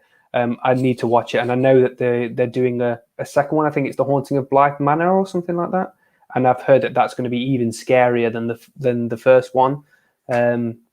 So yeah, I am. It's on the list, Tony. I'll definitely be jumping on it as soon as I can.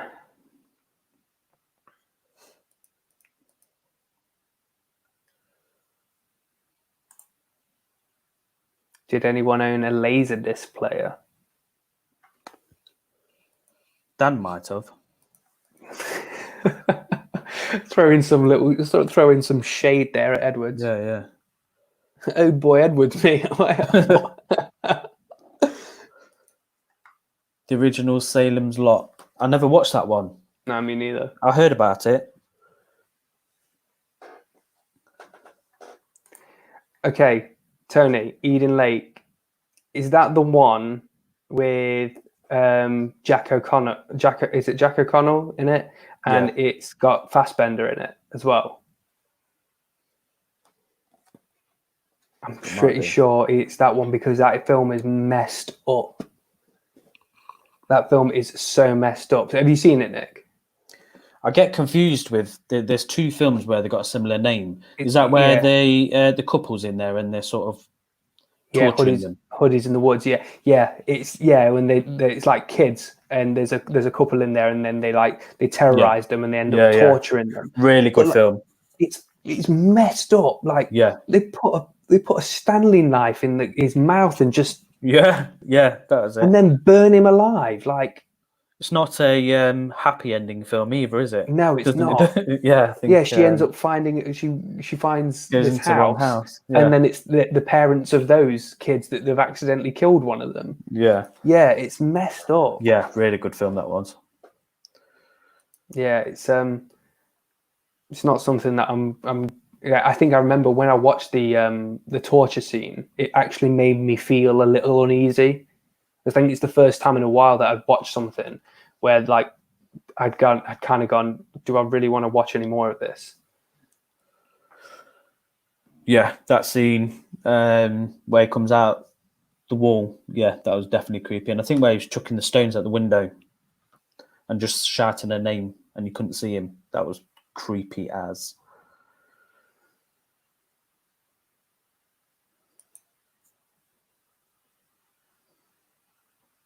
You know what? I can remember VHS.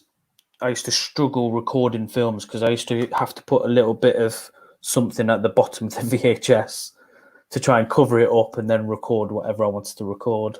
Short play and long play on VHS. Used to use that for recording WWE, WWF, WWE special events at 3:00 in the morning. Me and my cousin used to do that one. Charlie Brown, is that with Jackson and De Niro? Is that Quentin Tarantino, Charlie Brown? No, that's Jackie Brown. Jackie Brown. I know of a Harry Brown. Is it Harry Brown? Insidious, I loved Insidious. That was creepy. I never really got on with the Insidious movies. I like them for the jump scares because I love a good jump scare. But I never really got on with it. Yeah, I never really got on with it. But it was creepy. It was. Don't get me wrong, it was creepy. But it just wasn't my cup of tea. There was another one that was similar to. It had Ethan Hawke in it, and he kept seeing the face in the videos. Sinister. Like a white. That was it. Yeah, that was a decent film. That was a good film. I loved that film. My gripe with that film is I've made a rookie mistake, right? So I didn't watch it in the cinema. I waited until it was out, and this was back when I had a and this is a while ago. This is back when I had a rental subscription to Blockbuster, right? Right, where I would pay a monthly amount and they would send DVDs, whatever, and got Sinister in. And just to refresh my memory of what it was like, I watched the trailer on YouTube. It was the worst decision I made because all the scares were in the trailer. I watched the film and I'm like, great, what a waste of time this was. But yeah, I love the film, love the idea and the premise behind it. Some of it is quite messed up, but yeah, I ruined it for myself. Harry Brown, thought it was Michael Caine. Yeah, it's a good film, really good film, that one. I forgot that Plan B was in that. Candyman. Hang on, just before we get to Candyman. Barry, you dog. Filth. Yeah, they're doing the new one, aren't they? What do you think to the new trailer of Candyman? Looks pretty cool. Yeah, it looks all right. It looks pretty cool. I watched Us, and I didn't really... No, surely you didn't like it? It was okay, but I didn't really... I don't know, just didn't get along with it. I loved Us. I absolutely loved it. I called it. Like, when I was about 20 minutes in, I was like, this is what's happened. I got it right. I kind of kept on second guessing myself throughout the film. And by the end of it, I was like, yes, I got it right. But yeah, I absolutely love that film. Yeah, I wasn't not a big fan of Us. That and Get Out. If Andy's still watching, me and Andy had the very, very best cinema experience watching Get Out. It was so good. It was so good. It's hard to explain, but we were in a cinema full of very, very vocal people, and we were next to two very, very vocal people, and they were so funny. Just like when you realise what's going on and shit's cracking off, they were probably just as entertaining as the film was. I mean, I love the film, but they were just as entertaining as the film was. That was it was one cinema trip I won't forget in a long time. Guys, who's your favourite actor and actress at the minute? Who's yours? I'd probably say DiCaprio. Me, I was just about to say that. You can't really go wrong with DiCaprio. Yeah. Really can't go wrong with it. Speaking of cinema experience, I was talking to someone from work about the best kind of cinema experience we've had, and I don't know what it was like. Kevin James in a way. I don't know what it was like for you when you went to see Endgame. Were you in the same same screening as me for Endgame? I think so. See you later, Tony. Yeah. Yeah, see you later, mate. Like I've never been in a room. Yeah, we were so out of control like that. It was like being at a concert. It was like being at a concert, and like I'm so glad that I went to see that film when I did, because I've never experienced anything like that in a cinema. Probably won't ever experience anything like that again in a cinema. It was incredible, and if anyone didn't have that experience when watching Endgame, I feel bad because we had such a good time. Yeah. Quiet Place is decent. I think they've just done a number 2 to it. Quiet Place, yes. What a very, very good movie. Like I think it was just tense. Heart in the throat, mate. Yeah. Like the bath scene. I would say the bath scene, the birth scene in that movie is like you hold your breath because you just don't want to make a sound. It's so good. I'm interested to see what they do with the second one. I can't say I'm chomping at the bit to watch it because again, it's the age-old thing. The first one was so good. I just don't want them to ruin it. Kevin James in a wig. It's his favorite Kevin James, mate. Andy's a sucker for Kevin James. Got Tom Cruise, Pacino. Barry, I am with you on Pacino. Pacino is the Don one. Django, awesome film. Great film. Again, DiCaprio in that one is an absolute banger, and he's a true professional, should we say, with his hand. Yeah. So if anyone doesn't know, there's a scene where he smacks. You probably do know; it's pretty much common knowledge by now. But there's a scene where he's shouting, and he is threatening. I think it's Broomhilda, and he smashes his hand down on the table, and he breaks a glass, and he actually cuts his hand. He's bleeding a lot, isn't he? It's like it's a significant cut, and he just carries on throughout the take, and then at the end of it, he ends up getting his actual blood-soaked hand, and wiping it on the actress's face, and the look of disgust and horror on her face is real because he just wipes his blood all over her face. I mean, you probably won't get away with doing that now. He'd probably be arrested for doing that now. Yeah. But yeah, it's great. It's a great film. Absolutely great film.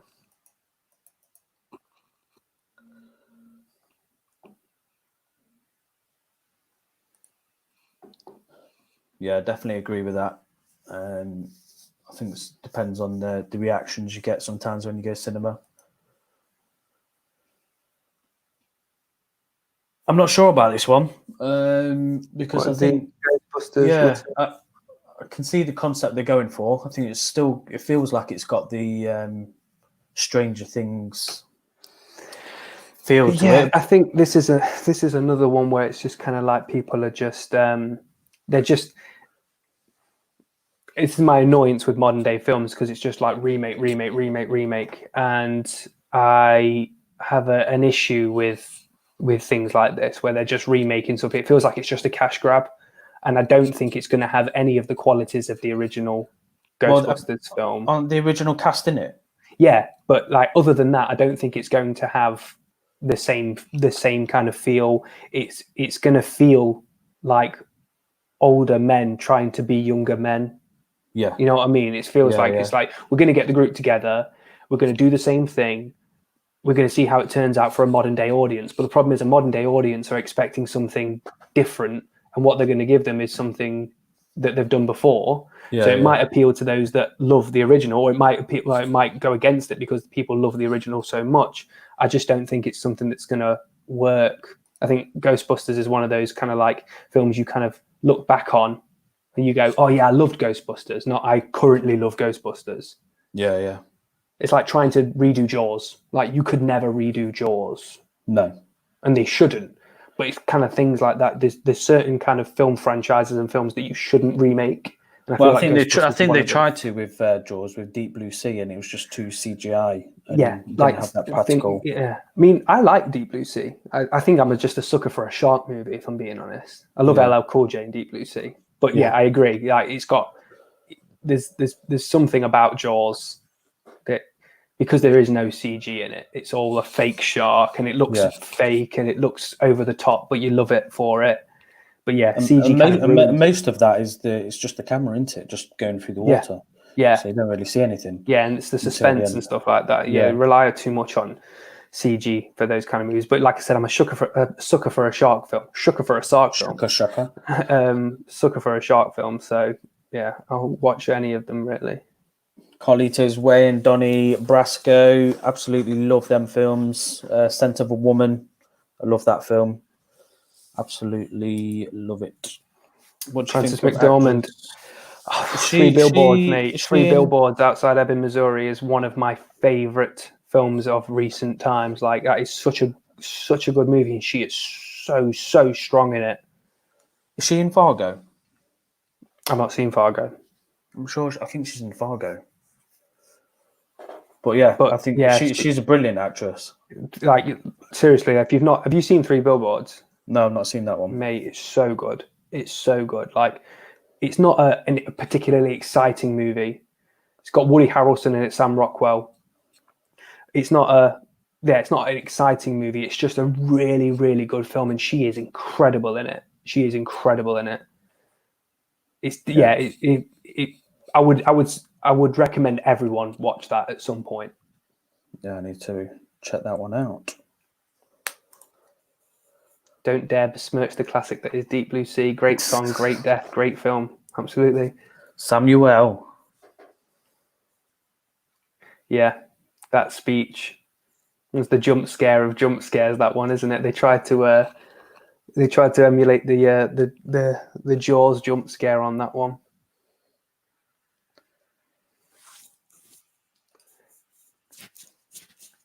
No, I've not watched any of Fargo. I'm not No, I've not seen the clued up on TV Fargo. series. I heard it was okay though. I've heard it got some decent reviews for the TV series. But yeah, I've not watched any of it. Worth a watch. I'll have to have a look.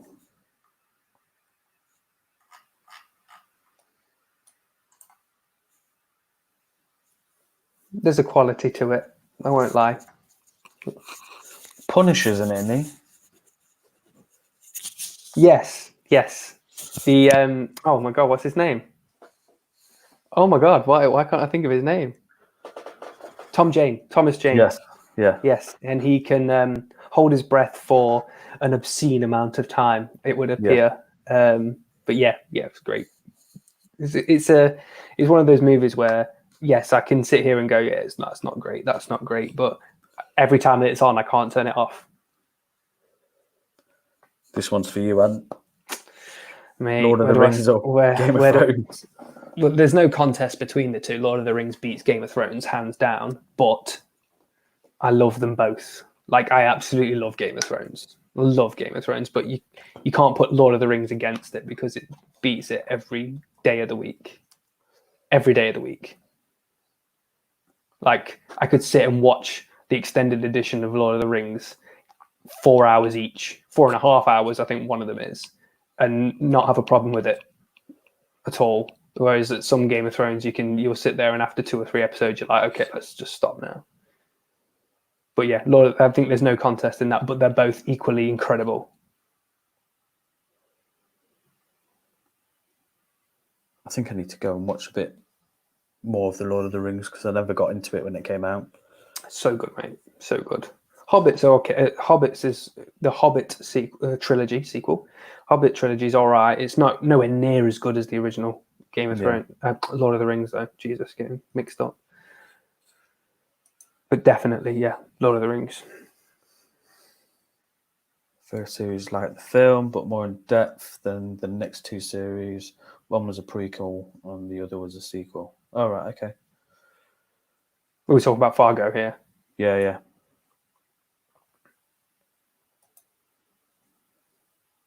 Yeah. Definitely Lord of the Rings.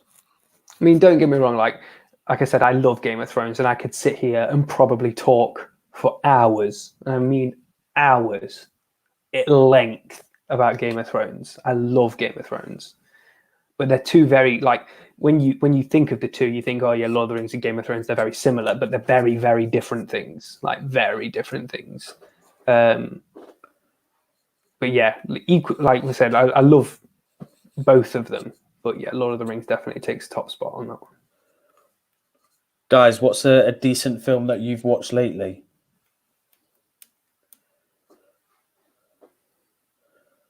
Have you got any lined up, Ant, for this week? Yeah, so I need to just cap off the Prison Break. This is a final break thing. Yeah. That needs to watch that, and I can't not finish it. So there's that, and there's a few that I want to get into. It's mainly TV series, if I'm being honest, mate. Like I do want to watch. Like at times, I just want to watch film. But there's so many TV series out there that I keep on saying I'm going to watch that, I'm going to watch that, I'm going to watch that, and they keep on stacking up. Like the Haunting of Hill House. I've been saying I want to watch for the last year. So I just want to get into it, and then they've got Mandalorian that I've half watched and stuff like that. So I think it's going to be probably TV series that I'm going to be binging on. Some of the films that I watch, I'll tend to watch them in bed. But I'll probably spread it over 2 days because I'll watch it with my iPad and then bang, drop the iPad on my face. So do it over a few days. So Barry, sorry, you're oh god, I think I've lost the comment. 1917, mate. If you've not watched it and you're going to watch it for the first time, you're in for a treat. It's an absolute banger. I did a review on it and I absolutely adored it. I adored that movie. It's so good. It's so good. And then the Guy Ritchie film, can't remember the name. I think, is it the newest one? The Gentleman. Another great film. Another great film. It's probably one of my favorite films with Hugh Grant in it. He's so un-Hugh Grant in that movie, if that makes sense. He's so good in it. Yeah, but there's two bangers. True Detective. I loved season 1 of True Detective. Just loved Matt and Woody together. Thought they were dynamite. I really got hooked on that one. Disappointed with season 2. I started to get into season 3, but I probably need to finish it. I think I only got like 1 episode in, so yeah, probably need to look at season 3. I only watched season 1. I loved it up until the last episode. Was disappointed with how it ended. Yeah, it was a bit weird. I don't think I got it, if I'm being honest. But yeah, I loved McConaughey in it. Absolutely loved it. Extraction, Heather, great choice. You need to watch that. It's a dumb reach kind of film. Like if you want to sit there and be very happy, just sit there and take your brain out kind of movie and watch a load of action, over the top violence. That is a perfect movie for that. And Hemsworth is, you gotta love a bit of Hemsworth as well. The Angel. I've not heard of that one. Accent. The Angel. What's that one? I've not heard of that one. Neither. You know what? I did like the first Final Destination because I thought it was something new. It was a bit different to what a horror film was. And I'll always remember that scene where the plane goes off, and I think it impacts the window with the blast. So yeah, I thought it was a really cool concept. And then I think like the Nightmare on Elm Street films, it started getting a bit more sillier along the way. Yeah. Number two was with the crash on the motorway. That was really. Yeah. But yeah, I think I agree with you. After 1 and 2, they seem to lose their way a little bit. I think the latest one I watched was a 3D version. Terrible, man. Was terrible. I think all I was watching was for just to see how good the 3D was. I remember watching that at the cinema in 3D, and it was just shocking. Like all it is they bought they bought the deaths in just to highlight the 3D, and it wasn't even that good. Paul Blart Mall Cop. Classic.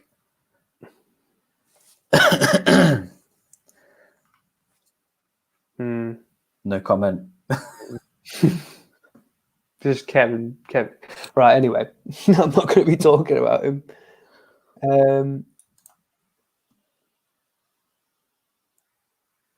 Captain America better than Thor.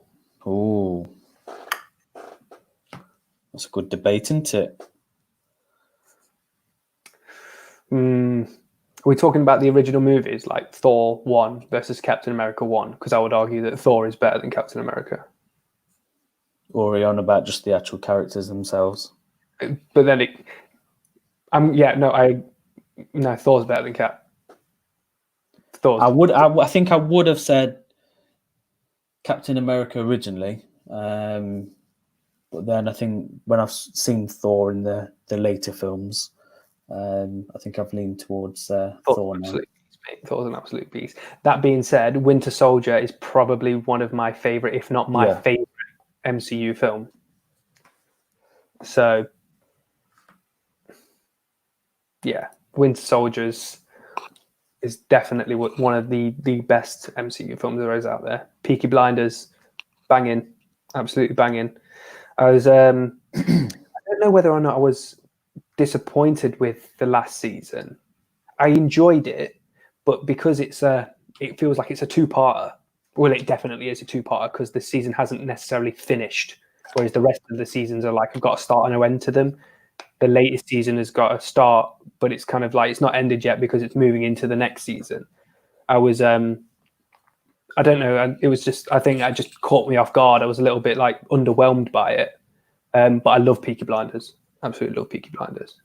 And you've got Joe Cole, who's in Gangs of London. He's in Peaky Blinders. Yeah, he's not in it anymore, but he was. Yeah. But yeah, he's a actor there. Yeah, the fight scene in the elevator, great fight. I think Winter Soldier sort of took the step up in terms of how the fight scenes were looking. I think I preferred Winter Soldier because they all stood out. I think you had GSP, that fight at the start, and all the kicks were coming out. So yeah, I think Sebastian Stan's an absolute beast as well. Like when he came onto the scene, it was like, where did he come from? Yeah. So that film really stepped up the fights for me, and they've obviously got better along with the other films. Right, hang on. Nick, you want to field that one? I liked the acting, but I didn't like the film. Yeah, it was a bit of I don't know if I was watching it late at night and I just didn't get into it. But yeah, it was just, I didn't like it at all. I thought the acting was amazing, but yeah, I just thought I came out of it thinking that was pants. I did a review on it. And Anthony got absolutely slated in the comments when he did a review on this film. I got the most amount of hate I've received from a review for my review of Once Upon a Time in Hollywood. Yeah, it was. I just think it was just Quentin Tarantino's just self-indulgent crap. If I'm being honest, it was just him just flexing his arrogance and his foot fetish to the extreme. I just didn't like it at all. Like Nick said, DiCaprio and Brad Pitt, I liked the acting and the comedy in it was good. The film itself is far too long, far too slow. Nothing happens, changes reality, and doesn't come as a shock when it changes reality because Quentin Tarantino's done that before. So the shock value of it goes because he's pulling out from his old bag of tricks. Like I said, it's just self-indulgent crap. But I'm not going to go into it anymore because I don't want to get hate on here as well. Snoopy Dogg, better as an actor or a musician? I love Snoop Dogg as a musician. So yeah, musician. I'm always going to choose him as a musician over an actor.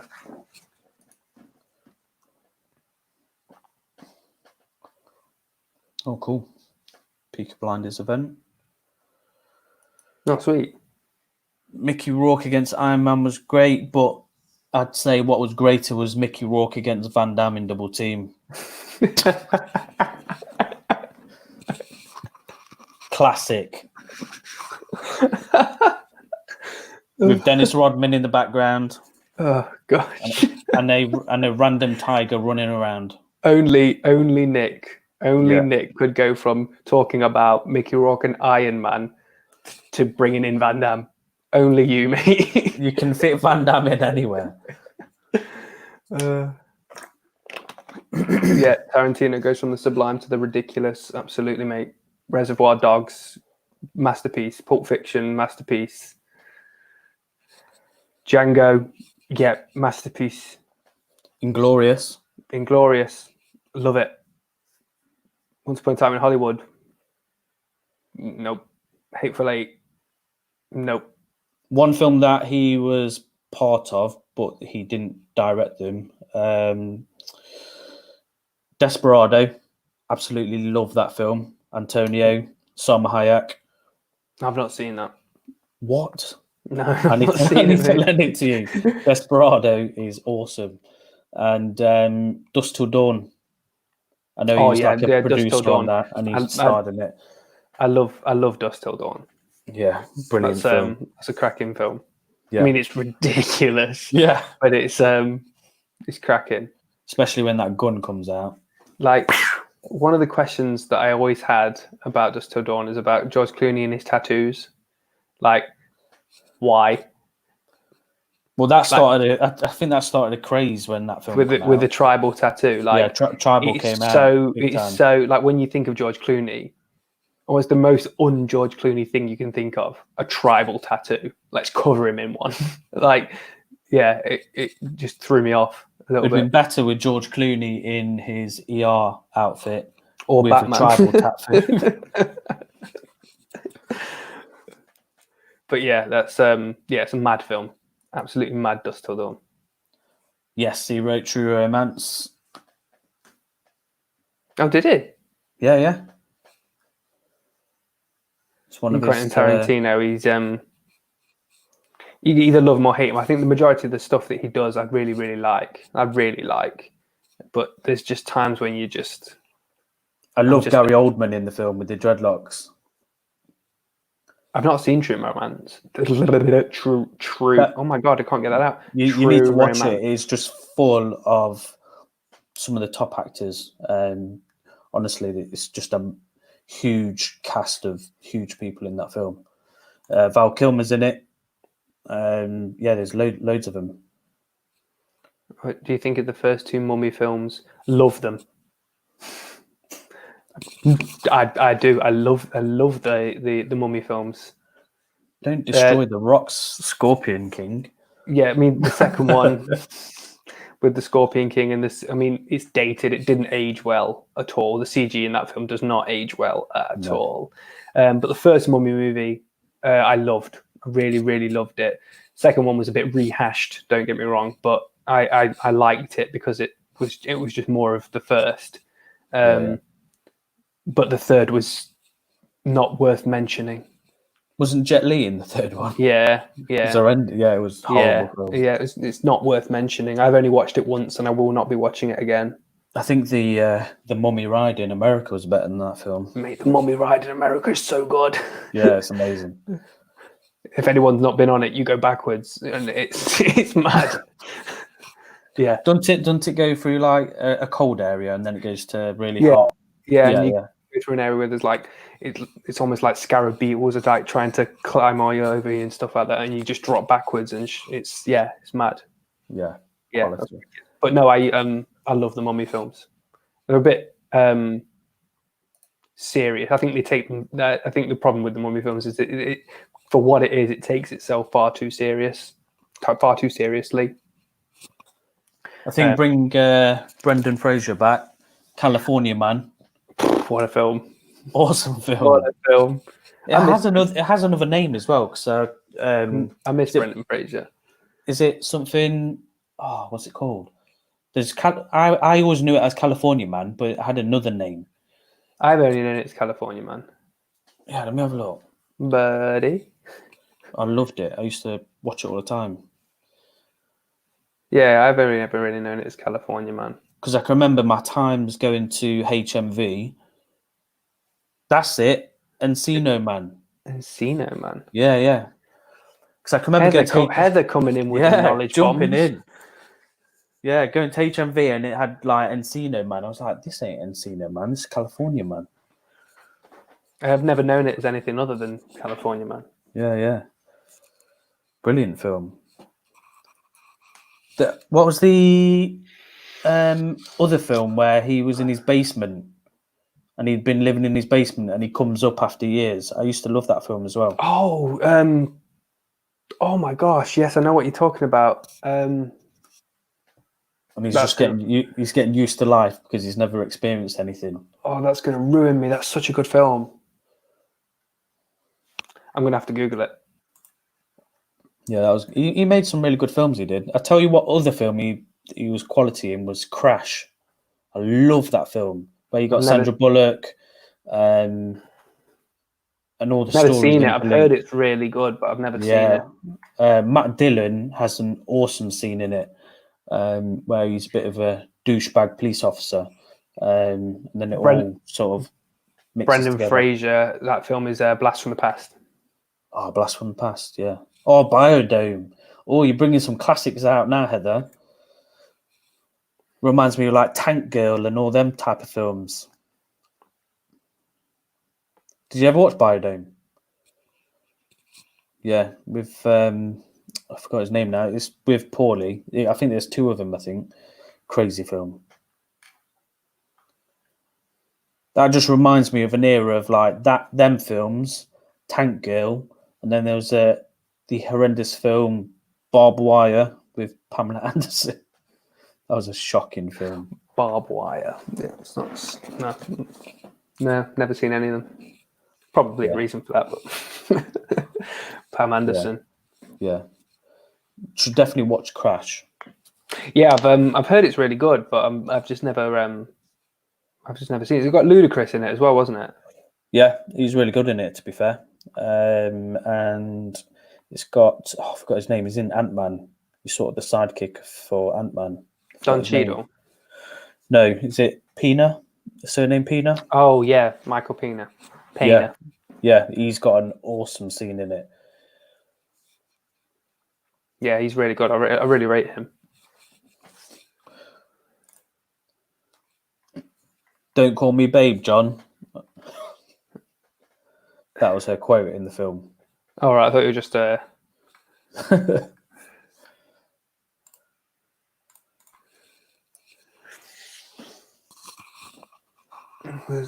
lost the comments. There we go. Yeah, I'd definitely say give it a watch on True Romance. I think Barry mentioned it earlier. There's a scene with Dennis Hopper and Christopher Walken in a trailer. And they're having a bit of beef, and it's really, really good. Talking about Sicilians, and he sort of offends Christopher Walken, and it goes a bit tits up. Love Christopher Walken.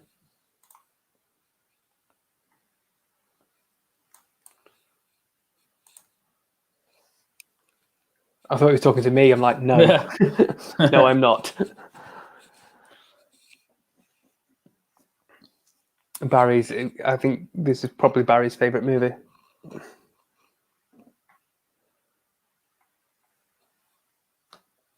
Yeah, there's literally tons of people in this film.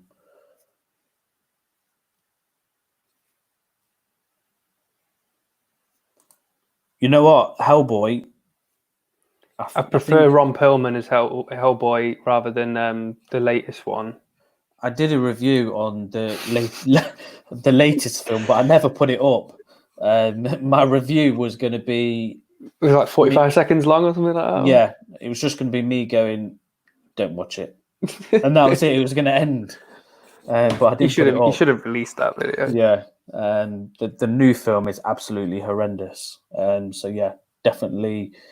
I like the Ron Perlman Hellboy. Really good. Bronson. Have you watched Bronson, Ant? What, Hardy? I thought he was on. I thought Barry was on about the film Bronson. Oh, Tom Hardy Bronson. No, I thought that's what he was on about. What they're on about.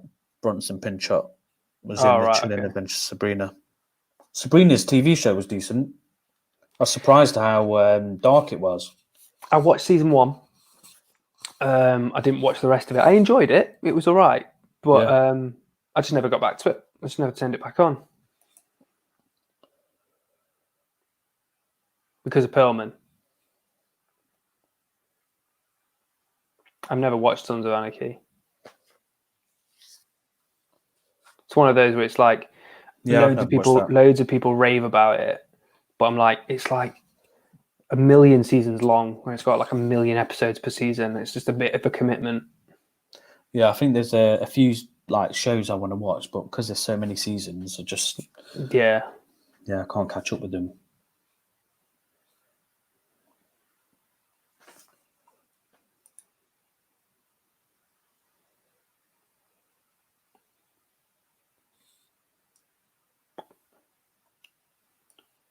Perfect Strangers. Again, never seen Perfect Strangers.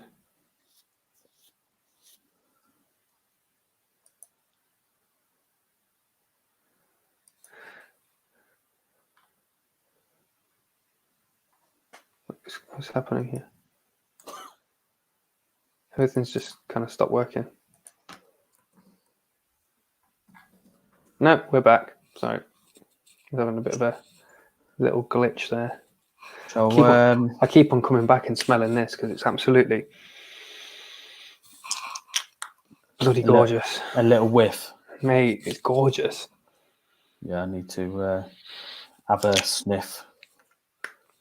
Yeah, so once lockdown has ended, we've got some plans on doing a little bit more of a.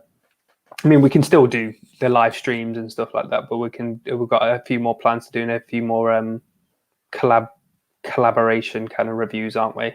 Yeah. Where we're going to go over each other's kind of like collections of fragrances and things like that, but also kind of like do some movie stuff as well. So there's going to be lots of stuff coming out post lockdown. But I think until then, we'll be trying to get as many kind of like edited should we call them official videos as we can on the channel. But I think we'll probably be entertaining the live streaming a little bit more, won't we? Because it's just ease of access more than anything. So if there's anything that anyone would like requests or anything like that, like there's been a lot of suggestions on here, so we can go away, watch some films, and then get back to you on what we think. I think what we want to do is do some reviews where we're doing live reviews rather than edited reviews, so we can get a few questions as we're doing reviews. So whether that be we do a fragrance review that's live, we do a movie review that's live, just so we get a bit more interaction as we're doing the live streams. And do a bit more of this, what we're doing now, just where we're having a chat and just general talking chat, about what we've watched in the week and stuff like that. So yeah, it's been fun. Today's been fun. Really enjoyed it, actually. Thanks for everyone that's dropped by and all the comments and stuff like that. It's been great. Really appreciate it. Yeah, because I think at first we were a bit nervous, weren't we, in terms of how we're going to structure it, and we didn't really know how it was going to be and whether or not anyone was going to respond and stuff like that. So but if anyone's got any requests of anything, either ping us a message over on Instagram. You probably all follow it. I would hope you're all. If you're not, here's a cheap plug. Go and follow us if you're not subscribed to the channel, which you probably are because you're watching it on here. But make sure you subscribe and stuff like that. So you can see any the latest reviews we've got on there. But make sure you check us out for any reviews in the future. But like I said, if you've got any requests for anything, just ping them over to us, and we'll do our best to watch and get back to you. Yeah, and we've got a cool collab coming up for the fragrance side of the channel. So be sure to watch that. Cool. Indeed. We'll wrap it up. Yep. So thanks very much. Cheers, everyone. Guys. Have a nice evening. See you later. Bye-bye. See you later. Bye.